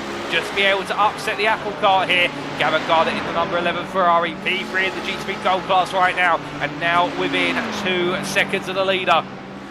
As they make the way down the Kemmel straight on that last lap, Gardner was a whole 7/10 faster than Russell Fowler. It could be going the way of NXTGEN Racing pick up the end of this, depending on how it plays out between the trio as they make the way onwards and deeper into the race. But meanwhile, we look back to Benjamin McCluskey here, looking up the inside there. Jones makes the move, count on the Kemmel straight. We see Kevin Stringer just behind there, bearing witness to his teammate being past the LMDH Gold class. And Will McCluskey will take a look back at that very shortly. I think McCluskey making it as straightforward as possible there, although I think the traffic situation will not have helped, as we can see Jones looking up the inside to make sure he comes on through around and got Almclov, the G3 bronze driver in the Team Slow-Mo machine, who right now really having to deal with all the traffic around him as Chris Danes comes on through. And keep in mind, of course, Chris Danes only moments ago being compromised at the Fanders chicane by the way with Jack Barker, and as a result now Danes having to really come back into this fight later on, and with the lost time he'll be thinking now about how can he get into this mix and clear it as soon as possible, given the fact that these three are only 3.5 seconds off Dorey. Dorey is struggling for lap time right now, your race leader. He may be trying to save some extra battery as part of his laps to go on the defensive right. At the end, if he feels as though he is going to actually be passed. But meanwhile, McCluskey off there. What on earth has just happened to Benjamin McCluskey? It's not normal to see a driver go that far off at Stabilo 1. Normally you see a little run to the gravel, but nothing as major as that. We do get a replay as to what exactly happened to McCluskey. Coming down into Stabilo 1 onto the brakes here. Oh, a little bit of wobble there on turning after coming off of the brakes. The rear brakes just gripping too aggressively, and as a result, as he tried to release the brakes, the car just simply said no and snapped one way and then the other and went off the circuit as a result. But the 28 driver there with a very tricky moment and some damage to go. You can see that front left tyre with the knock to the tyre barrier. As a result, I think it's going to be a pit stop there for McCluskey to get that repaired, unless he can somehow find a way to keep the car pointed in a straight line and carry some pace. But meanwhile, Craig Jones charging on here, but Danes looking up the inside as they head into Original Radion, but Jones backs off there and lets Danes go on through. But of course, Jones now will look to absolutely hammer the deployment button as they head onto the Kemmel straight, use all the battery here as they go 3 wide with the LMP2s and also the GT3s as they head on down. Jones is going to be compromised slightly by his own teammate Yarman as they make the way into the braking zone here for Lecom, and Danes has timed this precisely right. To be fair, Jones decided that safety was the better part of the race, going for caution rather than aggression in the run to Original Radion. But Danes is leaving nothing at home at the moment. He is going all in here. He is throwing everything at it. He's lost now what is 4 seconds to the race leader in the process of passing both Jones and McCluskey, but with 12 minutes to go and with lap pace which is indicative of him being able to cut out approximately 1 to 1.5 seconds a lap versus Dorey, I think Danes here could have a small but potential shot of taking the fight for the winner on the final lap. Meanwhile, we look back to the GT3 Silver class and we see Espresso Rian losing the rear of the goal. Oh, goodness me! And Stefan Vessel's there, and a bit more contact, side-to-side contact between the two of them at Ravage Corner. And Espresso Rian, well, after running for so long in the hunt of Ollie Wayne, in the end, the momentum has run out, and it's run out in the form of the second place driver as he makes his way down into the fourth corner. The Team Slow-Mo leftovers driver doing everything in his arsenal to be able to try and take the win, but the car just catching him out there, and now it's for Ollie Wayne just to simply not put a foot wrong as he heads into the Fanders chicane. As he powers his way now down towards Stabilo, of course, saying it's one thing, doing it's another, and we've seen so many drivers make mistakes here, even at when they're running under their own steam with no pressure whatsoever. But meanwhile, the two drivers have yet to make an error, either of them, and they stay separated, albeit by 6 tenths now. The gap does seem to be slightly inching open in the advantage of Russell Fowler, with Fowler versus Extensible Dorey as they head on through and go on to another lap, with now their 22nd lap here, with 10 minutes plus the final lap remaining. And as they power their way down towards the source this time, well, Fowler's got the gap he needs, but has he got enough in the tank here to be able to get this done? Will he hit the limit just before the end of this race? Because Dorey does look to be staying ever close as they make the way onwards. Meanwhile, Gareth Gardner falling back quite significantly. And Gardner having a difficult last couple of laps with regards to traffic negotiation. It has cost him quite sizably in his hunt for the win in the GT3 Gold class. But I think now he might be turning his attention to consolidating this P3 with only Martin Bjork closing up 1.2 seconds a lap over the last couple of laps versus the NXTGEN Racing pink driver, and he won't with the Team Slow-Mo driver, who you see here. This gives you an idea how close he is. The Team Slow-Mo driver currently hold off Magnus Fluent and Miakeka, his Team Slow-Mo teammate, but as they make their way down into Lake Com, where it is all gradually bunching back up in the battle for P3, and could this battle potentially subvert the front opportunities, get involved in the fight for the win? Speaking of that fight for a win, as they come on down through a large corner, Fowler then being a little bit compromised, hoping to manage Mark Baker in the LMDH Silver Speed9 Esports machine coming on around, but as they roll their way out of X corner and down towards Puon. Of course, for these two here, they'll be waiting for that clear air, and Fowler will be hoping any traffic that does come on through and up behind. He's got quite a way to go now until the next bit of traffic will be coming up behind. It will be P4 driver in the LMP2 class, and Mark Sykes is making his way through Puron currently, but Fowler will be hoping that traffic can benefit him and hit Dorey on a point on the circuit whereby Dorey will lose time and Fowler does not by comparison.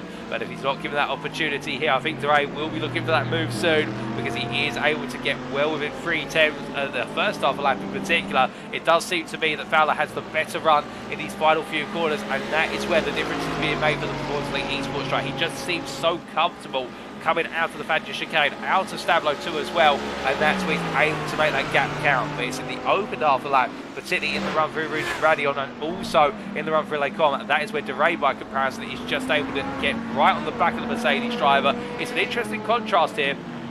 We can see again Dorey having to back off through Blanchimont corner. I think really worried about those rear tyres and just the potential of overheating them, plus the dirty air compromising the amount of rear wing load that he's getting. And as they make their way down towards turn 1 this time, 8 minutes left on the clock, what is to them approximately 4 laps to go, including the lap they're currently on, and will no sign of breaking the deadlock still. Meanwhile, we look to Jochen Siegert here, who has Paul Williams right behind him, where he's been leading the LMDH Silver class for some time as Jochen Siegert, but Paul Williams has closed up very rapidly, and as they head up the hill, will be a change of lead here between the two teammates. Of course, they'll both want to win this way, so Jochen Siegert wants to make sure it's not just Paul Williams who takes home the wins. I think Williams has got other ideas here as they head on down the Kibble Straight. And both drivers, they're tucked into the inside, negotiating the GT3 Gold leaders as they go on to the brakes. And well, in the end, this is what we're referring to about traffic falling favourably for Fowler. You'll notice now that Williams has had to stay behind Fowler as they make their way through Lake Com, being very smart and sensible there. Paul Williams not forcing an overtake through the latter portion of Lake Com, driving safe there, knowing that at the end of the day it's the responsibility of the faster class driver to make the move safely. But meanwhile, it looks as though they're a bit of a lock-up for Jochen Siegert coming into X corner, and therefore really able to settle the car back down. So in the end, all the time that Williams lost, he's now regained with Siegert's mistake. And as they head through Pearl Corner, no difference between the two of them, as Williams really trying to push the tempo there down through Corner, almost understeered off circuit. Meanwhile, Russell Fowler now holding a 1 second advantage over what is there behind Frederick Stenspel Dorey as they head through the right-hander. Coming up behind them is both Mark Sykes and Magna Jonlund, the LMP and what is the GT3. Also the LMDH Gold drives, we should say, will negotiate around one another at this time. And Magna Jonlund, you've got to have a little bit of a feeling for it here in the fact that a difficult start to his race after a great run off the line, but in the end up being compromised with an early instant. The Team Slow-Mo black driver loses out, dropping all the way back to P5 in class. It has not been his day today, albeit ahead of Gaz Williams. We didn't quite catch what happened to Gaz Williams in the early stages of this race. Unfortunately, we didn't get a replay of that, but what we can tell you is the Norwegian driver here absolutely pushing on, as meanwhile we do look from P5 in the LMDH Gold class to the GT3 Bronze class. And Jordan Beauvoir here, after the early pressure that was exerted on him by both Elwin Sykes and Daniel Stillman, he just seems to have withstood it, and there is no sign of him sliding down here with only 5 more minutes to go by the time he reaches the end of this lap. The man is possessed to win here today, and well, who can blame the Frenchman? It has been an absolute masterclass in both defensive driving and also 9 wins the right time to go for the pit stop strategy. As he comes on down towards the bus stop chicane here, well, for the Ferrari driver now, not long left to go, but it's not over until that checker flag waves, of course. And here is Elwin Sykes, continue to push on.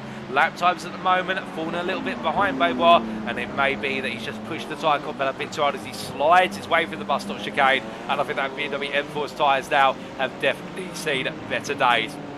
You have to excuse me, ladies and gentlemen, I just do need to take a sip of water.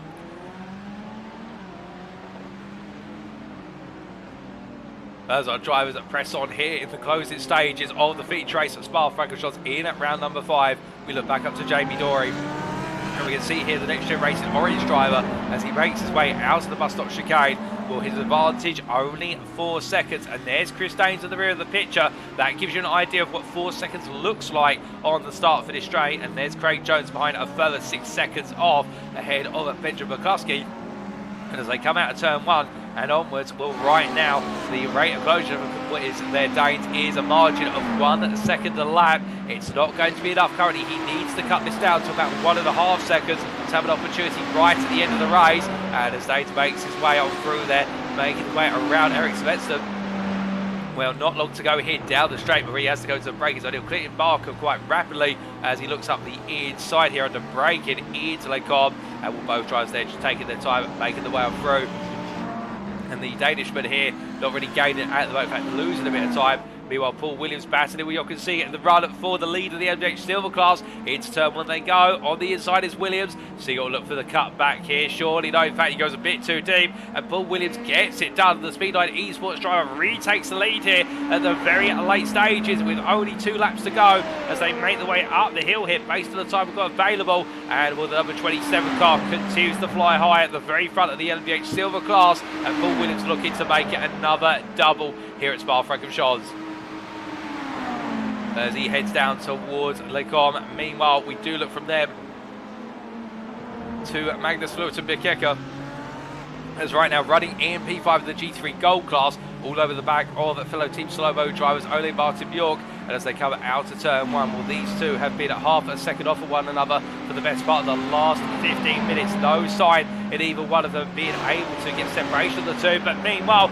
we've got very late drama, and that's Jordan Benoit, who's gone round at Blanchimont corner, and Elwin Sykes, as a result, has taken the lead of the G3 bronze class. What exactly happened to the privateer? Well, we can find out as we see their Daniel Stibble coming on through to take P2, and the Benoit in a wounded car, you would presume, just trying to find his bearings and exactly what is working in the car, what's not. But he's got to come into the pits, and this is going to completely undermine what has been an absolutely superb drive from the Ferrari driver, and this is exactly what happened. Making his way to, in fact, there was damage to the car before then. A very odd line there for Jordan Benoit, but it does look as though the car just not working whatsoever, going on around. We'll try and understand it if there was something more, but it looks as we look back to the replay, but on board, the car really struggled. There was some sort of incident for Benoit before all this happened, and we will try and get a replay and find out what exactly occurred beforehand. It was a Benoit with a car that seemed to be not wanting to point a straight line for some time. It really has not worked out for the G3 bronze drivers. He's gone back out on circuit, of course, using the fast repair, and in fact, as he now powers his way up the hill, well, the privateer has just had it all go wrong a bit. We've not got any specific idea of what exactly happened to him. We have not got anything on our data with regards to any potential incidents, but it just looked as though the car really struggling. Perhaps he's hit a curb too high and that's just upset the suspension. But either way, the number 64 car now down in P3 in the G3 bronze class, and I think barring any more late drama, that is where it's going to be looking to finish. But meanwhile, going on to their final lap very shortly, breaking the way up through the final 2 corners here on the penultimate lap. Minute to go. Russell Fowler leads the G3 Gold class, still ahead of Frederic Stensbold-Duray, but as they come across the timing line here, onto the final lap they'll turn, and you can see right now the gap only half a second. It was 1 second moments to go, and Gavin Gardner also in the mix. It's going to be a 3-way fight for the win of the G3 Gold class come at the final lap, and as they make the way on through, they're going to complete 26 laps here today. Well, Gardner just has to wait, watch and listen for an opportunity here, given the fact he is 8 tenths back as he powers up the hill. He'll know that victory could be within his grasp if he plays his cards right.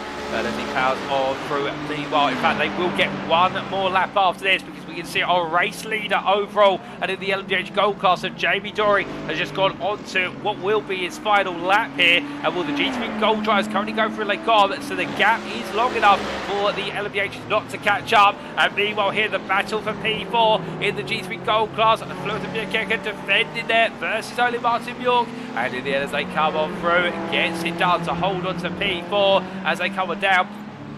And as they roll the way into turn number 8 right now into Rivage corner. It does look as though Bjork there just falling back a little bit and giving up the hunt for that P4 position.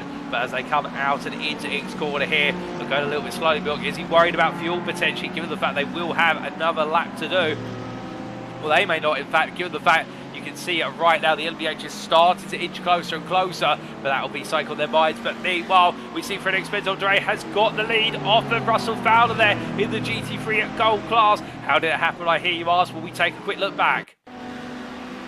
Was it the runner into Poole corner here, and I think Fowler may have just got a little bit deep. He did indeed warn tyres, and a bit of understeer creeping in and just catching him out. But we must return to live pitches here, ladies and gentlemen, because this battle for the GT3 Gold lead's not over yet.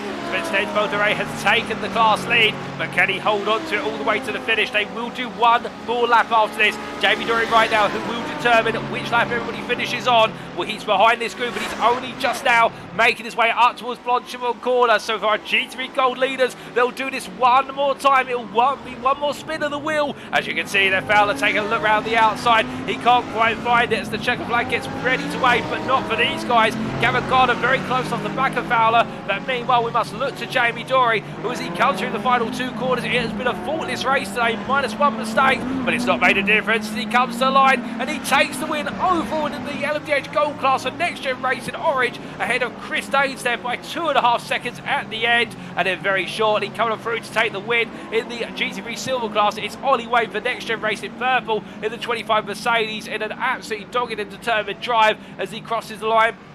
And your next winner very shortly coming on through after P2 driving the GT3 Silver class there of Espresso Rear, and another solid driver team at slow-mo leftovers will be Elwyn Sykes, who makes his way on through there to take the G3 bronze win for Racing Team Astra as he makes his way across the timeline in emphatic fashion and makes sure to make amends for what was a difficult sprint. But meanwhile, a bit further back, we do very shortly on his debut round. Well, he had absolute pace in the sprint, but it all unfolded the way he did want it to. But as he comes to the line, it is going to be a 1-2 for SCCR Sims once they line up together for the photo opportunity. And it's going to be Barry Jarman ahead of Kevin String as they cross the line together. Meanwhile, Jochen Siegert has taken the win in the LMDH Silver class in a very strong drive for the Speed 9 esports driver. But meanwhile, we look back to the GT3 Gold class because Russell Fowler has got back ahead whilst we've been looking at our winners in all the other classes. The battle is still on here in the GT3 Gold class, and Fowler's found his way on through. We'll give you a replay of how that happened very shortly, but we focus here on the live pictures all the way to the end. Nigel Stock here looks up the inside. He can't quite find it through Fanges and now has to go defensive versus Gardner as they make the way into Stavlo 1.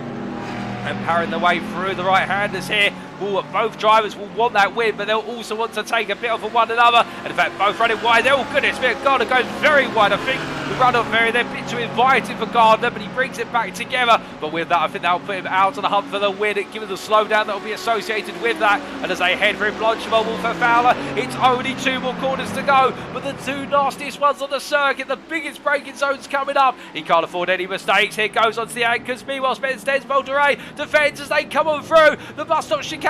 Both drivers coming in one another off. Russell Fowler will take the win by a margin. It'll be 1 second plus in the finish, unfortunately, esports. But meanwhile, Gavin Gardner round the outside there for an expensive right at the end of the race. And the Next Gen Racing pink driver brings on home P2 ahead of Magnus Flotenberg-Kaka. And I think, no, goodness me, and Nigel Stock has run out of fuel right at the end. As you can see, the camaraderie there. Only Martin Bjork pushes his teammate across the line there to make sure Dorey finishes P4. Only Martin Bjork will be finishing P5. And Stefan Bettel's P6 there in the G3 Gold class. But what a last lap to dissect for the G3 Gold lead. And let's just take a look back at how Russell Fowler retook the lead as he went on to that final lap. Was they made their way through the kick onto the Kemmel straight. Fowler so close to reach out and touch the rear wing there of Nigel Stock, and we're using the Mercedes speed there. You can just see the growling Mercedes powering its way on through, and as they broke the way into Lake On, well, I think Dorey may have had it in his mind already that he was critical on fuel, and that's how the move got initially done. But as they powered the way down, we jump on board here with Gavin Gardner, because what a brilliant battle at the end, and Gardner having to fight hard here. Dorey really covering him off, and this I think just got in the mind of Nigel Stock. He could have couldn't fight for the win anymore because Gardner saw there was a weak opening there for what was Dorey, and as a result, trying to make sure that P2 could come his way. As they made their way out of Vic's corner, everything stabilised at this point in time.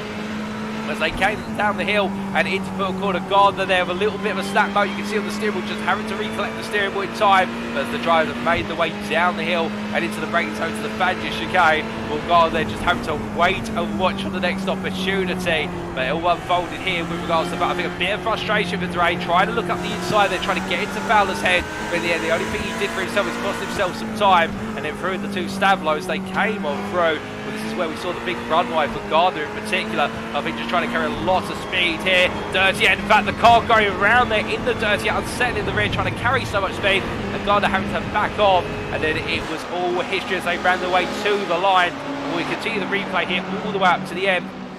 Because what you'll see is that Dorey initially so close to looking for that move, but I think it may have been at this point he saw that the fuel gauge had gone to 0 and had to just try and roll the car and tried to cover off Gardner there. A little bit of a late jig to the inside, but I think Gardner will let that one go given it was the last lap. And as they came on through at the final two corners, just no fuel in the car. Gardner around the outside, and for Dorey, well, this is the most crushing feeling I can tell you, ladies and gentlemen, as a sim racing driver myself, when you run out of fuel and the finish line is only 3 meters in front of you. And what was great camaraderie there from Ole Martin to push his teammate across the line. The two of them crossing together there, and that's what it's all about when you're part of a team.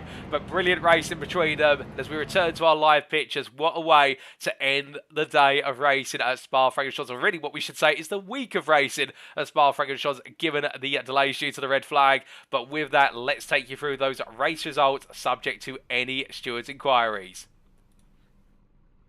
Well, as we start off then with our overall positions, of course, Jamie Dorey taking the overall win and the LMDH overall win with it, and the LMDH Gold win for NXTGEN Racing Orange by 2.3 seconds over NXTGEN Racing Pink's Chris Danes. And keep in mind, Chris Danes starting from the pit lane. I think he'll be giving himself a pat on the back come the end of that, and what could have been if the traffic had worked out a bit more favourably, but still, that's the way sometimes it goes, and still, I don't think he'll grumble too much at that P2. Craig Jones, meanwhile, in P3 for SCCR Sim Sports there. A strong drive from Jones, but petered out a little bit towards the end of what was the race, particularly that second stint, just not going the way he wanted it to for SCCR Sim Sports, but definitely showing the threat he poses in the battle for the wins in the LMDH Gold class. Jochen Siegert, P4 there, your winner in the LMDH Silver class of Speed 9 Esports, in a brilliant drive today ahead of Magna Yonland, with the Team Slow-Mo Black driver finishing ahead of Paul Williams there, who was P2 in the LMDH Silver class. The Speed 9 Esports drive being followed up by Gaz Williams for NXTGEN Racing Purple, not to be his day today, and then Mark Baker finishing a lap down for Speed 9 Esports P8, rounding off the LMDH Silver podium. Ahead of Barry Jarman, your LMP2 winner for SCCR Sim Sports. We saw the two SCCR Sim Sport drivers of Jarman and Kevin Stringer line up together as they crossed the finish line. P1, P2 in the LMP2 class ahead of Nigel Stock, who rounded off the LMP2 podium.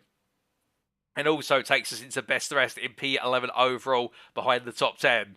From this point onwards, we'll just be focusing on our other podiums within the classes. And we start off there with our GT3 overall winner, and that is Russell Fowler, also your GT3 Gold winner in the Performance League Esports car, P14 overall, ahead of Gavin Gardner for NXTGEN Racing Pig and Magnus Fluten-Bjerkeke for Team Slow-Mo Leftovers, who inherited that podium position with the Extempsable Dorey run out of fuel just before the finish line.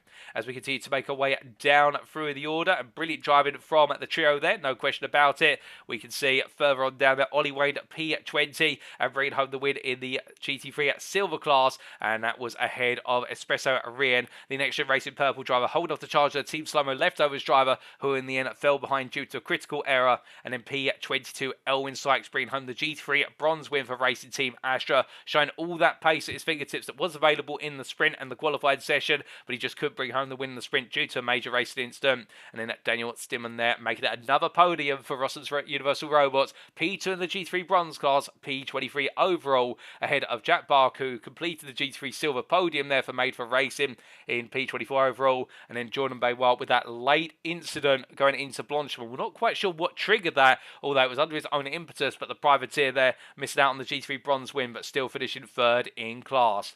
But of course, as we continue to look down the stands, congratulations to all of our drivers who made it to the checker flag, regardless of whether it was on the lead lap or multiple laps down.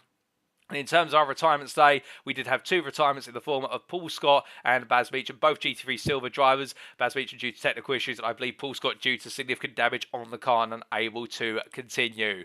But as we come on to our individual classes, we can see here in the LMDH Gold class, of course, we always start off with our Hypercar Gold class. Jamie Dorey, your winner by 2.3 seconds in the end over Chris Daines, with Craig Jones there a further, what was 10 seconds behind, but still brilliant battle in between the trio from start to finish. Magna Yolland for Team Slow-Mo Black in the efficient P4, keeping his head down despite the difficulties of the opening stint and making sure to bring home some major points. Head of Gareth Williams with Benjamin McCluskey there, finishing 3 laps down in P6 for a late instant, cost him very dear.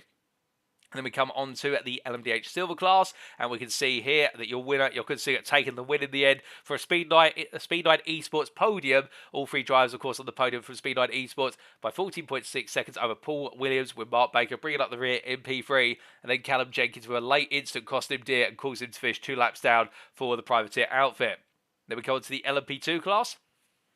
And we can see Barry Jarman there taking the win by 0.3 of a second alongside teammate SCCR Simsports' Kevin Stringer, and then Nigel Stock rounding off the podium, the privateer, ahead of Mark Sykes, who started from the pit lane with technical issues but finished 6 laps down. The NXTGEN Racing Orange driver showing that you've got to be in it to win it, and that sometimes when it doesn't go your way, still bring the car home and get valuable points. And then coming on to our GT3 classes, starting with the GT3 Gold class, of course, Russell Fowler there for Performance League Esports, taking the win by 1.6 seconds in the end over Gavin Gardner for NXTGEN Racing Pig, who managed to beat Fredrik Stensborg to the post in the end, and the same for Magnus Fullerton-Bukeke, the Team Slow-Mo leftovers driver, who took P3 just at the finish line with his teammate running out of fuel. The Team Slow-Mo paired out Fredrik Stensborg and Ole Martin Bjork crossing together there with Camerati P4, P5, and then Stefan Vessel's not his day today despite all the pace being demonstrated. The racing team Astrodrive finishing a lap down in P6. Then cut on to the GT3 Silver class. We see Ollie Wade there taking the win by 10.3 seconds with NXTGEN Racing Purple over the Team Slow-Mo leftovers driver Espresso Riem. When made for races, Jack Barker completed the standings there, albeit a few instants cost him dear and put him 38 seconds down come the finish. But he was never under threat from Stefan Albanese from DRS Esport, who a major shunt earlier on in the race, and meant he had to come into the pit lane, but still bringing on home the car and finishing on the same lap as his peers there. A good result for Stefan Albanese, all things considered. And then Paul Scott for NXTGEN Racing Orange, retiring 14 laps on the end, and Baz Meacham retiring 25 laps on the end, both of them there with respective issues on the car or alternatively technology. Then we come on to the GT3 Bronze class. And we can see Elwyn Sykes there taking the win as he joins us in the YouTube chat there, saying, what a race. Thanks, gents. Lost 4 speed back for the last 30 minutes. That was tough, but great. Well, you definitely earned it, Elwyn. Taking the win there for Racing Team Astra by 11 seconds over Daniel Stimman. The Rossums Universal Robots drive picking up where Jordan Baywatt left off with that late mistake, costing the privateer dear, but Mini finished P3. Then Ingot Almclough for Team Slow-Mo leftovers finishing a lap down ahead of Eric Svensson, the Team Slow-Mo Black driver, and then Jorge Santos, last but not least, in the G3 Bronze class. With that, ladies and gentlemen, that marks all of our standings with regards to overall and in the individual positions. And we will be taking a break for now, but we will be back in approximately 10 minutes' time to hear the thoughts from our drivers, our volunteer interviews, of course, as to what they made of the 2 races at Spa-Francorchamps, both the sprint and also the feature. Don't go anywhere. We'll be back soon, and it'll be interesting to see what everyone's got to say about today's racing.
Alrighty, ladies and gentlemen, we are back then and building up for our post-round interviews. And well, it has been a interesting day of racing. There's no doubt about it. But if you could give us a brief moment, ladies and gents, we are fixing a slight technical issue in the background with regards to the interviews, but it is being resolved at this time.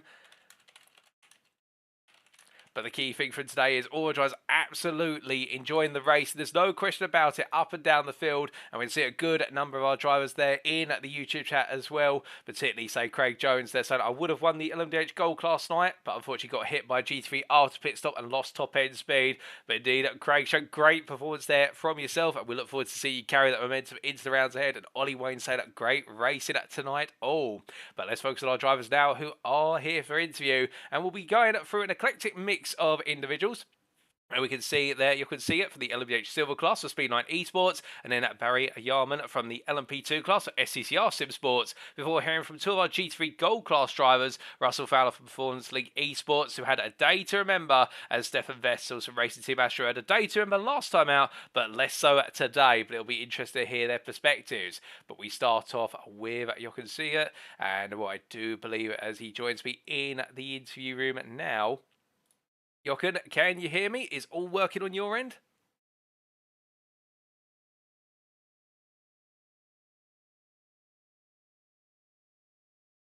Apologies, ladies and gentlemen. I do believe our good esteemed colleague here is having some issues with his microphone at the moment. We are going to try and get those fixed for you.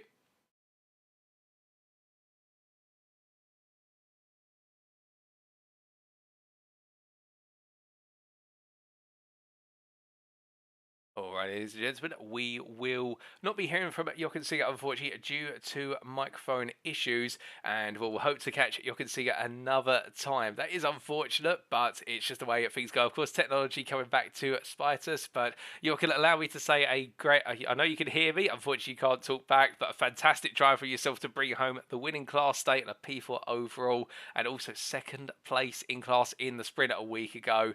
Definitely looks as though things are going your way, and we look forward to seeing how you get on next time out.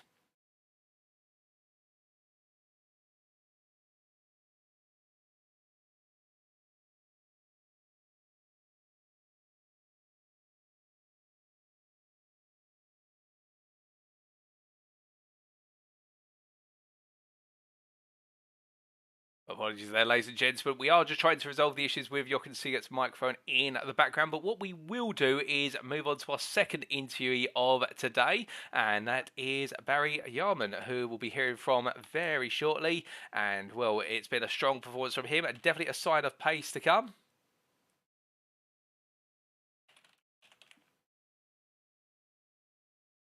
As he does join me now.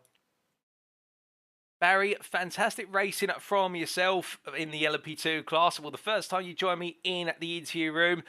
Must be a day to remember for SCCR Sim Sports. Of course, the photo line finish between yourself and teammate Kevin Stringer. And also a sprint race a week ago, if you cast your mind back, whereby you didn't quite have the result you wanted, but you showed dominant pace throughout. It's a good start to your season.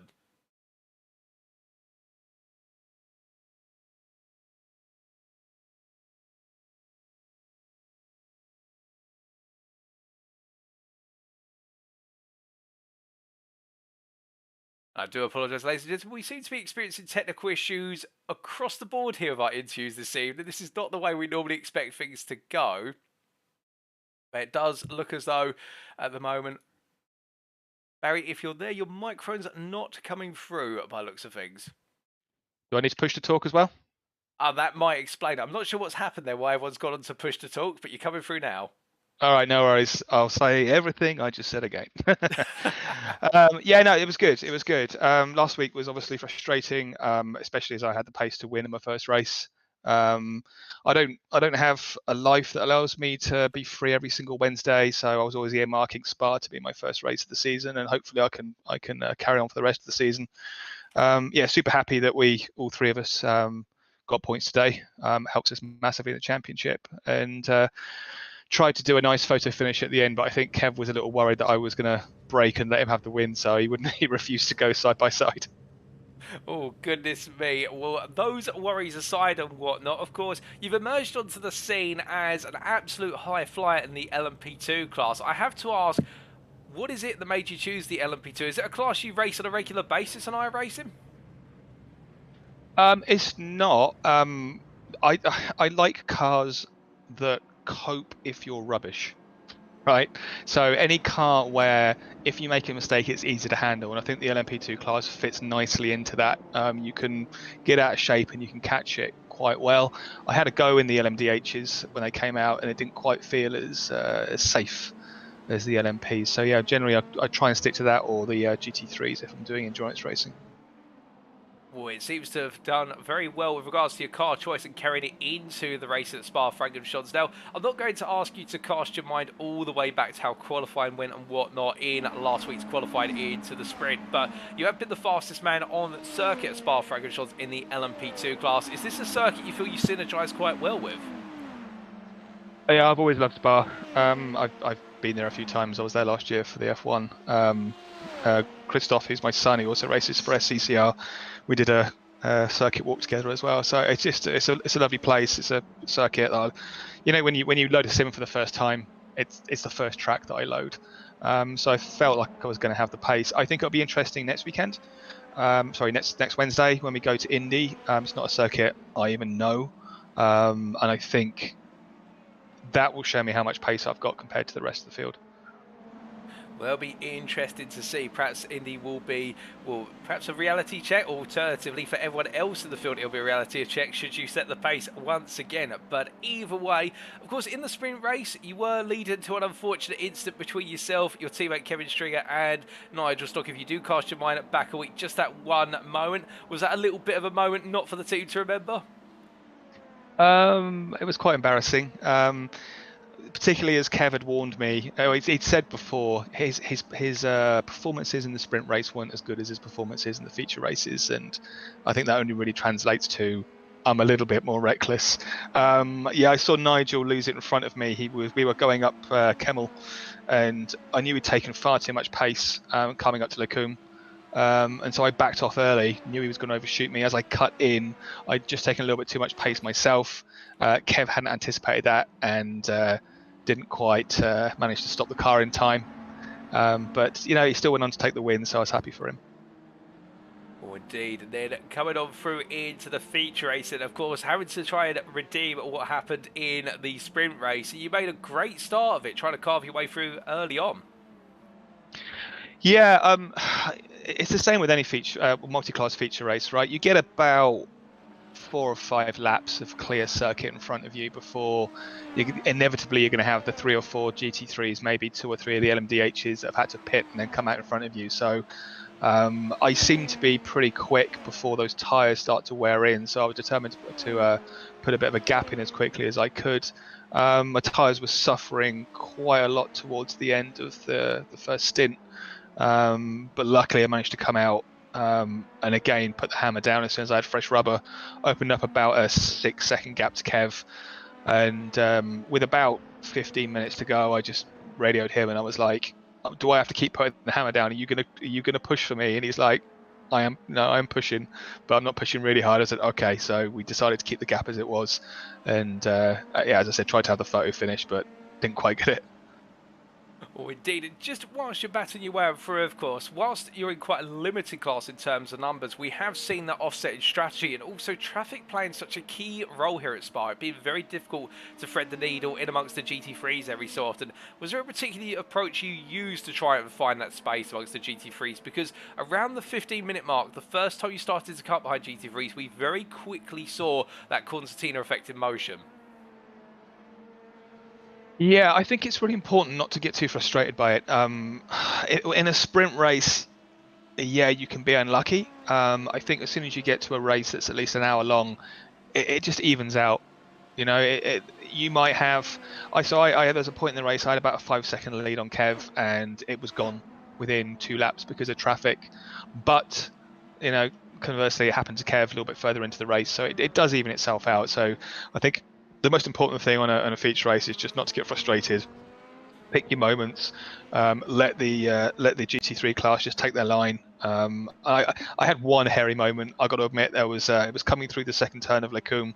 I probably shouldn't have gone for it, but I did anyway. Oh, indeed. When you get those hairy moments, you do have to. It's a bit of a hold your breath and hope everything works out. But it's all worked out for you today. And looking ahead to next time, of course, you mentioned only moments ago that perhaps your pace will be brought back down a level at Indianapolis. But what are your general thoughts on the Indianapolis Motor Speedway when we take to the road course in Indiana? It's a tidy circuit. It's not one I know very well. I've certainly done a few races in iRacing, probably through the seasons as you're coming up, through the skippies and everything else. I'm sure I've raced it a few times then. I've not driven it in about a year. But yeah, as I say, I'll have to put some time in. I've literally got it loaded now in front of me. So I can start putting the laps in now and start getting used to it. But it'll be interesting to see how it plays out. Oh, goodness me, an eager man to practice this soon, but definitely putting down a marker for what lies in wait in a week's time. Well, just before we do let you go, Barry, is there anybody you'd like to give a shout out to or a thank you to live on the broadcast this evening? Absolutely. There's only one person I'd like to thank, and that's my teammate Kevin for not trying to rear end me again on this on the feature race. I think you'll definitely appreciate that. Well, it's been a pleasure, Barry, to have you in the interview room. Congratulations on your win in the feature today, and also the good start to your season campaign. And we look forward to seeing how you get on in a week's time at Indianapolis. Thank you, Paul. All the best. So here and there from Barry Jarman, our winner in the LMP2 class, in the feature in particular, having a very strong performance outright. And you can see in the pictures on screen in the background, his teammate Kevin Stringer not too far behind the two SCCR Sim Sports drivers running P1, P2 from start to finish. But in the end, it all came down to nailing things at the right time, getting the strategy to work out, and also maintain that consistent pace. Could it be a return to normal with regards to Stringer being the fastest man next time at Indianapolis, given Jarman's own words there, in the fact that it does love Spa, and perhaps next week will be perhaps a more realistic indicator of pace? Well, we'll have to wait and see, but I definitely think that right now SCCR Sim Sports, whether it's Barry Jarman or Kevin Stringer at the front, they've set the tone for the remainder of the season, and that is they are going for 1-2s in each race, and they've really made that clear here today.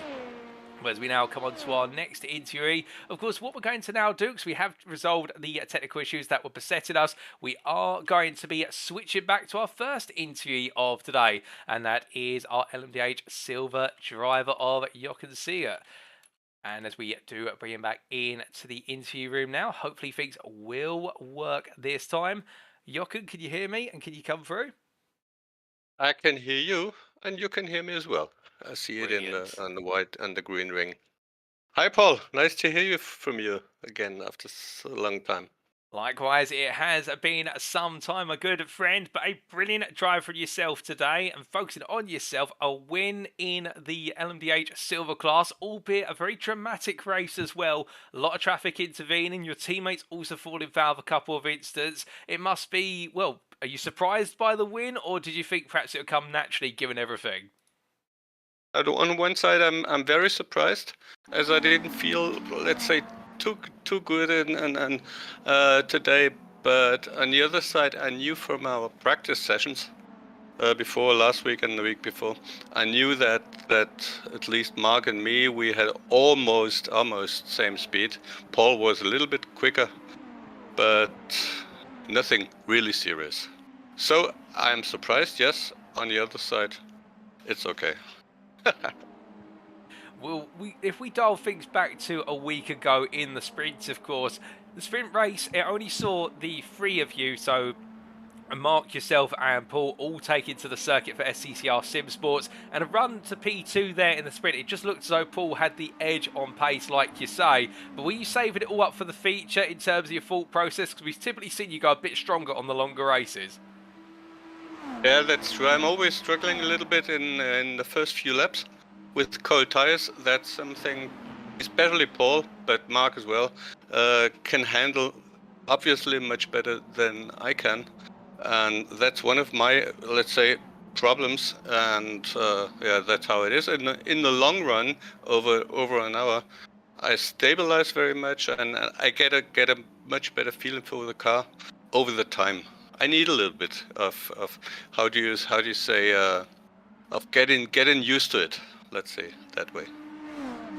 Well, indeed, we saw you very quickly acclimatise today in the feature race. So we've just seen a bit of footage where your teammate Mark Baker went round at the bus stop chicane early on into the race, and it always looked as though whether Paul could get a couple of attempts on your lap or perhaps put a whole second in, you were never too far away. Was your plan to potentially try and jump him on strategy? What was your strategy?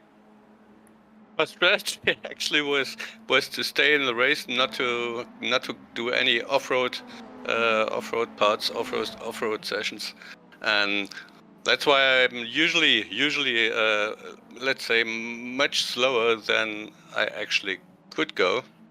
I'm not risking too much. That's it. But on the other side, I try to be consistent as possible. On the other side, Paul, I think I have to apologize to Paul Scott and probably to Erik Sievertsen. I somehow misinterpreted, let's say, the rules of overtaking. Sorry for that to those two guys. I think I overtook, and I thought they see me. They see me not just come in. They saw me being behind them for, let's say, 2 or 3 turns, and then let me pass. But obviously, I have to wait. I have to be a little bit more patient in the future. I will be. I'm gonna promise it. I'm sure they'll appreciate your apology, and it's the way it goes. Of course, multi-class racing, some of the most challenging when it comes to threading yourself in amongst other classes and negotiating the traffic. And one thing I'd just like to ask, we saw you the latest driver to pit stop of everybody, running for a whole, what was 40 minutes before deciding to come in. Was that always the plan, just to be the last guy in, or did you think, you know what, I've been out here for so long, I might as well go until the fuel tank's empty? I decided to change front tires. And therefore, I wanted to wait. Wanted to wait as long as possible to have the new tires on, and that's why I'm usually trying to empty the fuel tank as much as possible and doing it as late as possible. Well, makes sense. That was my idea behind. Definitely a clever approach to the racing, and it boded well as we went deeper and deeper into the race. And coming to the very end, of course, we saw that Paul, whilst he was gaining, wasn't quite able to close the gap down. And I have to ask, does it feel as though it's a one-up on your teammate in the fact you've finally taken one of the feature races off of him, and a big one as well at that? No, I knew in the background we are connected, Paul, Mark, and me, and I knew that he had to refuel. So I didn't have to make any, any kind of stress. I let him pass. That was fine, as I knew he had to refuel again. And yeah, no. Usually we are in contact during the race within the team. Well, it's great to hear the team spirit amongst all of yourselves at Speed9 Esports, and how you're all constantly in communication, but also working together for that common goal. And well, looking ahead to in a week's time, we make our way to the United States for the Indianapolis Motor Speedway circuit. How are you feeling for the road course? Well, to be honest, frightened, as I just bought this course last week, and I have to learn it. I don't know it at all. No idea. So let's see what happens. I think many others have similar problems as well, so I won't be the only one. Let's see what's coming out of that race. I think, as everyone, I'm also and again trying to give my best. Well, we do look forward to seeing how you get on there in a week's time, Jochen. But just before we do let you go, is there anybody you'd like to give a shout out or a thank you to live on the broadcast this evening? To my teammates from here from the LMDH team, as well as to my teammates from our German team, and all my friends, families, and whoever's perhaps listening to this interview. I'm sure they'll appreciate the kind words for yourself. But with that, Jochen, it's been a pleasure to have you in the interview room. As always, congratulations on your win today. And as my voice almost gives out, we look forward to seeing you out on the circuit in a week's time in the US of A. Thank you very much, Paul. Also, always a pleasure to talk to you. All the best. No? Bye-bye. So hearing that excuse me, ladies and gentlemen, from Jochen Siegert, our LMDH Silver winner in today's feature race and runner-up in the sprint last time out. And, well, a very congenial and friendly approach to the racing between himself and his teammates, and just focusing on that consistency, something that has really shone through throughout the whole season so far. He's not been the fastest out of the box in the sprint races, but given an hour when he's able to make the car and dance to the tune, which is consistency, and keep banging in those lap times, lap after lap, and bring on home that key result. And today it was the win amongst his teammates and making sure to nail it there in the LMDH Silver class. But as we now come on to our next interview, ladies and gentlemen, we go from our LMDH class and our LMP2 classes to our GT3 classes now. And we start off with one of two members of the GT3 Gold class, and it will be none other than Russell Fowler, our class winner today. And as we do get ready for Russell Fowler to join us, of course, it'll be interesting to hear his perspective on how to really drive a defensive role all the way throughout the race and hold off the charge of both Gavin Gardner and also Frederick Stensbold-Duray. But as he does join me now in the interview room, Russell, I mean, what words can we use to describe what was an absolute thriller of a conclusion to the feature race today? Some would say it was a nail-biter. I would say it was a stoic defence from yourself. You must be absolutely pleased to hold on to the win for Performance Link Esports. Yeah, absolutely. I thought on that penultimate lap, I missed my braking point going into Pouhon. I went wide. I lost the lead. I thought, no, this can't be happening. But luckily, the Merc is so quick on the straights that I was able to get it back on that last lap. So you absolutely chuffed to bits to win a race this season. Certainly didn't expect to. So yeah, really, really happy. Well, indeed, taking your first win of the season. And of course, I won't ask you to remember it completely in full. But if we dialed it back to the sprint race last week, it was a difficult sprint race for yourself as well. Qualifying didn't quite go to plan, and it was a P8 in class come the very end of it. So I think today was all about redemption in a way.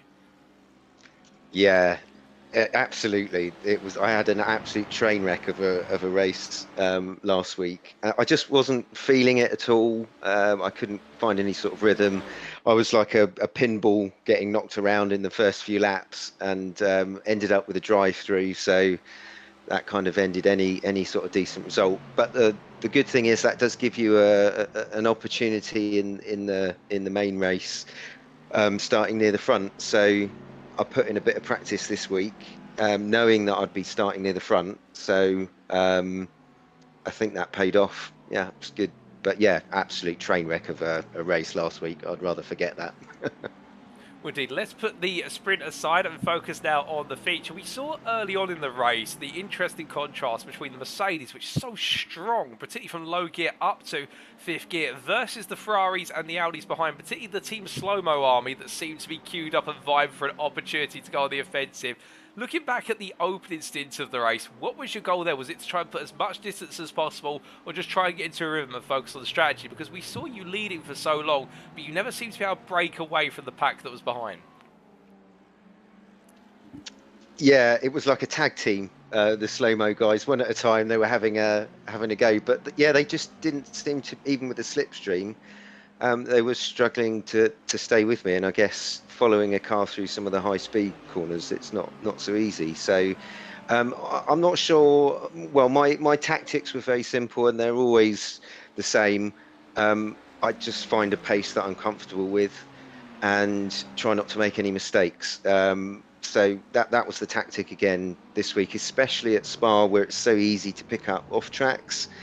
I mean, in practice, I was racking up incidents all over the place, and I thought, God, I'm not sure I'm going to get through it. But I just found a rhythm, and I think I managed, I don't know, maybe even 10 laps without any incidents, which was a bit of a first. So that was my tactics. I wasn't really trying to push it and make a break or anything. Just sort of leaning really on the Merc's speed at the end of those straights. So yeah, that was the idea. Well, that consistency paid off, and then going into the second stint, of course, we saw it was pit stop season for the GT3s. In fact, for everybody practically coming in around the 27th minute mark, but then 30 minutes of needing to race 9 that you had Frederick Stensbold-Duray right behind you for every lap. Half a second for the majority of it, and in the final couple of laps, that gap came down to overtaking point. Yeah, it was pretty nervy. I had no point to relax at all. So yeah, I was, in a way that's good for me, because I think if there's a bit of a gap and long straights, my mind wanders. So it's actually kept me on my toes a little bit. So I wasn't too worried about that. Um, so yeah, I don't know who else took tyres. I took tyres. I was in two minds, because actually the tyre wear I found isn't that bad. And I just don't like cold tyres much. Well, nobody does, but I particularly don't like it. So I'm not sure if anybody else took tyres, did they? Well, we didn't see too much with regards to tyres. I think most drivers are starting to stay on the same tyres that they came into the pits on. Oh, interesting. Okay. All right. Well, I changed. It's a sort of a free change of tyres. It's just you have to put up with cold tyres for a couple of laps. But yeah, I found that was all right, actually. So yeah. We definitely made it work, and then just take us through those last couple laps, particularly when it was the three-way fight between yourself, Dorey, and also Gareth Williams, because it looked as though it all fell apart in that penultimate lap, like you said earlier, with that mistake, and then you had an opportunity, you seized it, and you never looked back. Yeah, look, it was really good fun, and I was watching the relative, and I could see Gavin, who I know is fast. I've raced in leagues with Gavin before, so I saw, I think he was 5 seconds behind at one point, and it was closing and closing and closing, and I thought, oh God, this is going to get tasty in the last couple of laps. So I was just sort of coaching myself, saying, just keep you cool, keep doing what you've been doing, and then. Yeah, and that penultimate lap made that silly mistake, and made it a bit difficult for myself. But yeah, look, I wasn't going to let a win go easy. So I'm glad I was able to pinch it back. So yeah. Anyway, good clean racing from the guys as well today. I really enjoyed the slow-mo tag team that I had to deal with. So yeah, thanks to those guys. Well, I'm sure they'll appreciate the kind words, but with regards to the racing today, of course, a win in the books now, and you can definitely also say and to your team, mate, that you've got a win much like what Tom's got. But looking ahead now to a week's time and heading to Indianapolis Motor Speedway, how are you feeling for the American asphalt? Honestly, I think I've driven about 10 laps around the place in an F3 or something like that. So I've got to put the hours in, I think, to practice it. So don't know. So sometimes that works for me quite well, though. The tracks that I've known for a while, I tend to drive the same way as I did, when I learnt the track, and I actually learning a new track. I find quite fun, and I end up being a little bit faster that way. So yeah, I'm looking forward to learning the track. We'll see how it goes. I don't know. Well, we do look forward to seeing how you get on in a week's time. But before we let you go, Russell, is there anybody you'd like to give a shout out to or a thank you to live on the broadcast this evening?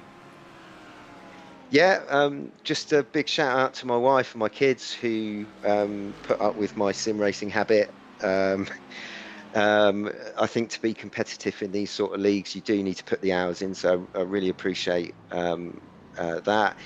You guys for putting on a great show. I love your commentary, Paul. Honestly, I think you've mastered that circular breathing thing, because I don't think you take a breath. It's amazing to watch and listen to, and it really sort of builds the excitement. So you're doing a brilliant job.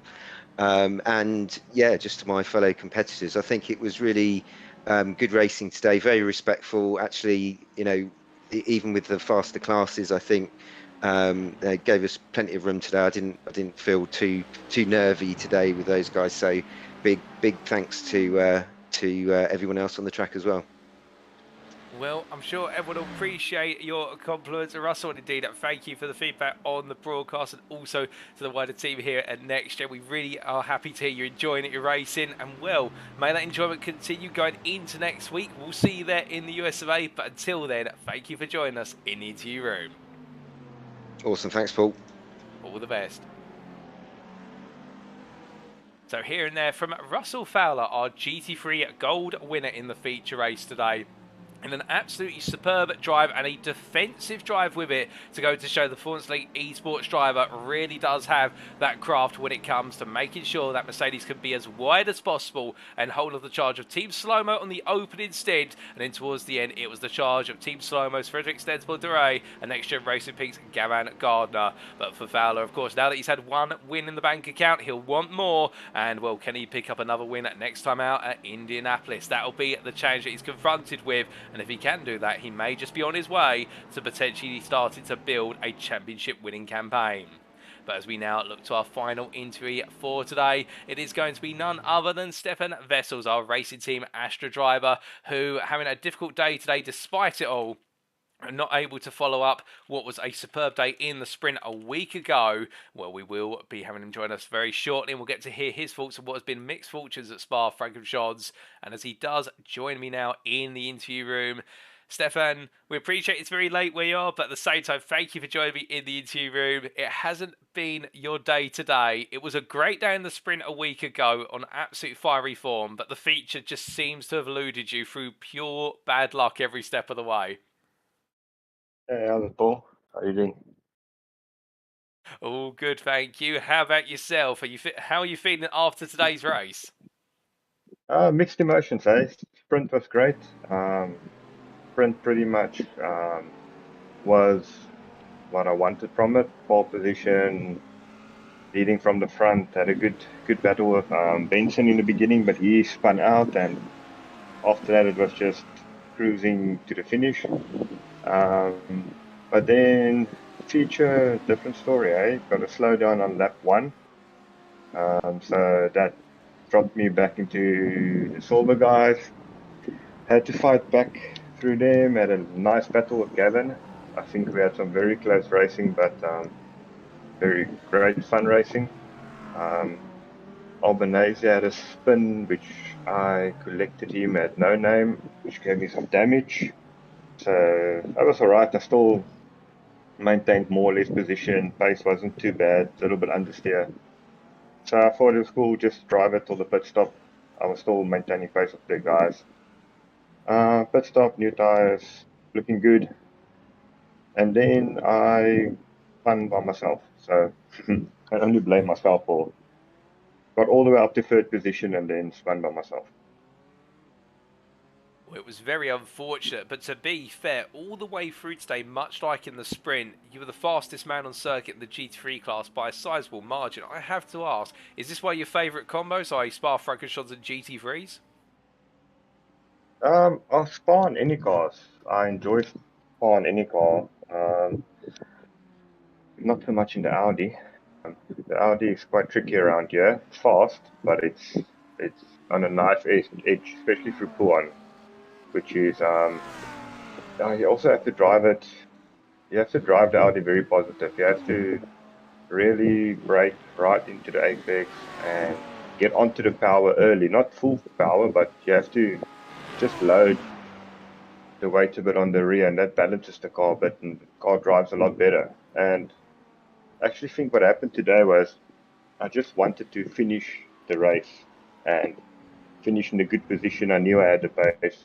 So I just tried to not overdrive the car, not push too much, and I actually think I was coming into Puan, and instead of being normally where I would be trail braking in and being on the throttle, I was just not braking or throttling, and the car just decided, okay, I'm going now. So it was a case of being too careful. I think that just caught me out there. Well, it was definitely a nasty moment. We got to see it on camera, and well, one of those moments which is a shocker for you as a driver, because of course you've been in control of the car for so long, and it just decides to rebel against you. But still, you get your head down and charged back for P6 in the end. But I get the feeling you feel as though the win was on the cards today. Yeah, definitely. I dropped back to P9 or P10 in GT3 overall. And I got all the way back up to P3 in class. I had Dorey and Russell in front of me. So I had about half an hour left. I was fairly confident that I just keep it on track, it will come towards me. I wasn't really trying to push too much, because I know the Audi at the end of the stint it gets really, really sketchy. But yeah, like I say, I think I haven't spun once at that part of Puan. I've always spun, like generally the car loses it on the exit, midway to the exit. I haven't, in all the practices in the feature race in the last 2 weeks, or in the sprint race in the last 2 weeks, I haven't once lost it in the entry to Puan. So first for me. Well, indeed, a first to you with regards to that, but also a first today for the wider racing team Astra. A comment on Elwyn Sykes bringing home his maiden win in the GT3 bronze class. And I'm stoked for him. He had an awesome race. He lost force feedback for the second half of the race. So he was on Discord chatting to me saying, "Got no steering, no feel." So can you imagine this game with no steering? So he got a bit lucky with Jordan and I think Callum coming together right at the end. But at the end of the day, same that has happened to me. If you want to win the race, you have to finish the race, eh? So that's what Alwyn did, and he won the race. And yeah, good race, very, very good race for him.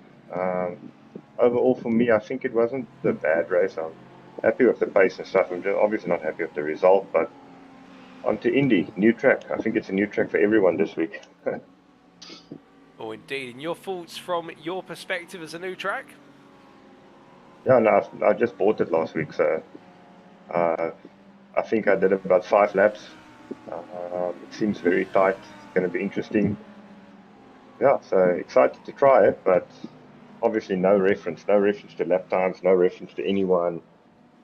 So we'll see. We'll see in practice on Tuesday where we all end up. It's going to be exciting. Oh, most definitely. Well, whilst we do wait to see how it all unfolds in a week's time, just before we do let you go, is there anybody you'd like to give a shout out or a thank you to live on the broadcast this evening? To my wife for looking after my sick kid while I'm racing. So yes, yeah, life stuff being a parent. Well, I can't relate to being a parent, but I can definitely relate to feeling unwell at the moment. I can tell you that, albeit it's a cold here, nothing too serious. But Stefan, regardless, it's been a joy to have you in the interview room as always. It's great to hear you back on racing form, and may the success continue as you make your way to Indianapolis for next week's round at the Motor Speedway. Yes, thanks, Paul. Thanks for the streams. It's awesome. No problem. Have a lovely evening. You too. Cheers. Here and there from Stefan Wessels, our GT3 Gold driver, who definitely on the pace here at Spa-Francorchamps, the pace setter in the sprint with that win in the end in emphatic fashion, and it wasn't to be his win today. An instant with Stefan Albanese early on, as he mentioned himself there, causing some damage, not really taking too much off the car, and decided to just take it to the pit stop window to get it repaired. But then that snap spin into Puan corner, upsetting the balance and causing significant damage, and in the end, upsetting what was a phenomenal run to a potential win. But still, with plenty of rounds to go, you can imagine that Wessels will be one of those major contenders in the GT3 Gold class, and with Fowler picking up his maiden win today, everybody right now is continuing to take a step up, and the question is, can the Racing Team Astra driver go one step further and start to pick up those double win rounds? We'll have to wait and see. Indianapolis could be one of those, but again, it's a new circuit for most drivers here, so nobody's really got a reference marker until they head into the initial practice sessions early next week. But with that, that concludes our post-round interviews for today. And you've heard from 4 of our drivers. We started off, of course, with Jochen Siegert, our LMDH Silver driver for Speed9 Esports. We then heard from our LMP2 driver for SCCR Sim Sports of Barry Jarman. Before they were in Kevin to 2 of our GT3 Gold drivers. Our winner for today of Russell Fowler from Performance Link Esports. And then we just heard from Racing Team Astra's Stefan Wessels, the sprint winner last time out. We also just want to say thank you to those other drivers who volunteered but were not able to get into today's broadcast, and they included Chris Dane, so we can see that in the YouTube chat, enjoying the show, and well, thank you for the compliment, Chris, and also to what is Jamie Dorey and also Ollie Wayne, who all did volunteer, and of course we'll look to prioritise having those drivers in for interview next round if they are available. But until then, ladies and gentlemen, that wraps up our interview segment, and it is now time for us to wrap up. Thank you very much for watching, and if you have enjoyed today's show and you want to know more about the Next Gen racing community, then why not check out either our official website, and that's available at www.nextgenracing.co.uk. Alternatively, if you go to our Facebook group, you can also find out about all the upcoming series and interact with the community, much like on our website, and our Facebook group is located at www.facebook.com/groups/NextGen Racing. But as we now look ahead, ladies and gentlemen, to the slightly revised schedule with regards to the series being extended by a week, we'll be back onto the schedule as of next week on Wednesday the 1st of March, where drivers will be taking on the American Brickyard. It is none other than the Indianapolis Motor Speedway. Of course, the bricks may have gone away, having been laid in 1909 with only 3 yards worth of bricks on the start-finish line, but the one thing that hasn't gone away from the US of A circuit is the fact it generates intense racing, and with multi-class racing, its tight and technical sequences of corners will definitely lead to the traffic playing a big role with regards to how the races will play on out. Who exactly will come away the victor in our races next time out? We'll find out and tune in on Wednesday the 1st of March. But until then, we've been Next Gen Racing. I've been your host and commentator, Paul TX141 Walsh, also known as Britain a Spit, depending on what media you follow me on. And until next time, remember to stay safe, stay well, stay smiling, but most importantly, remember to stay on track. Good night.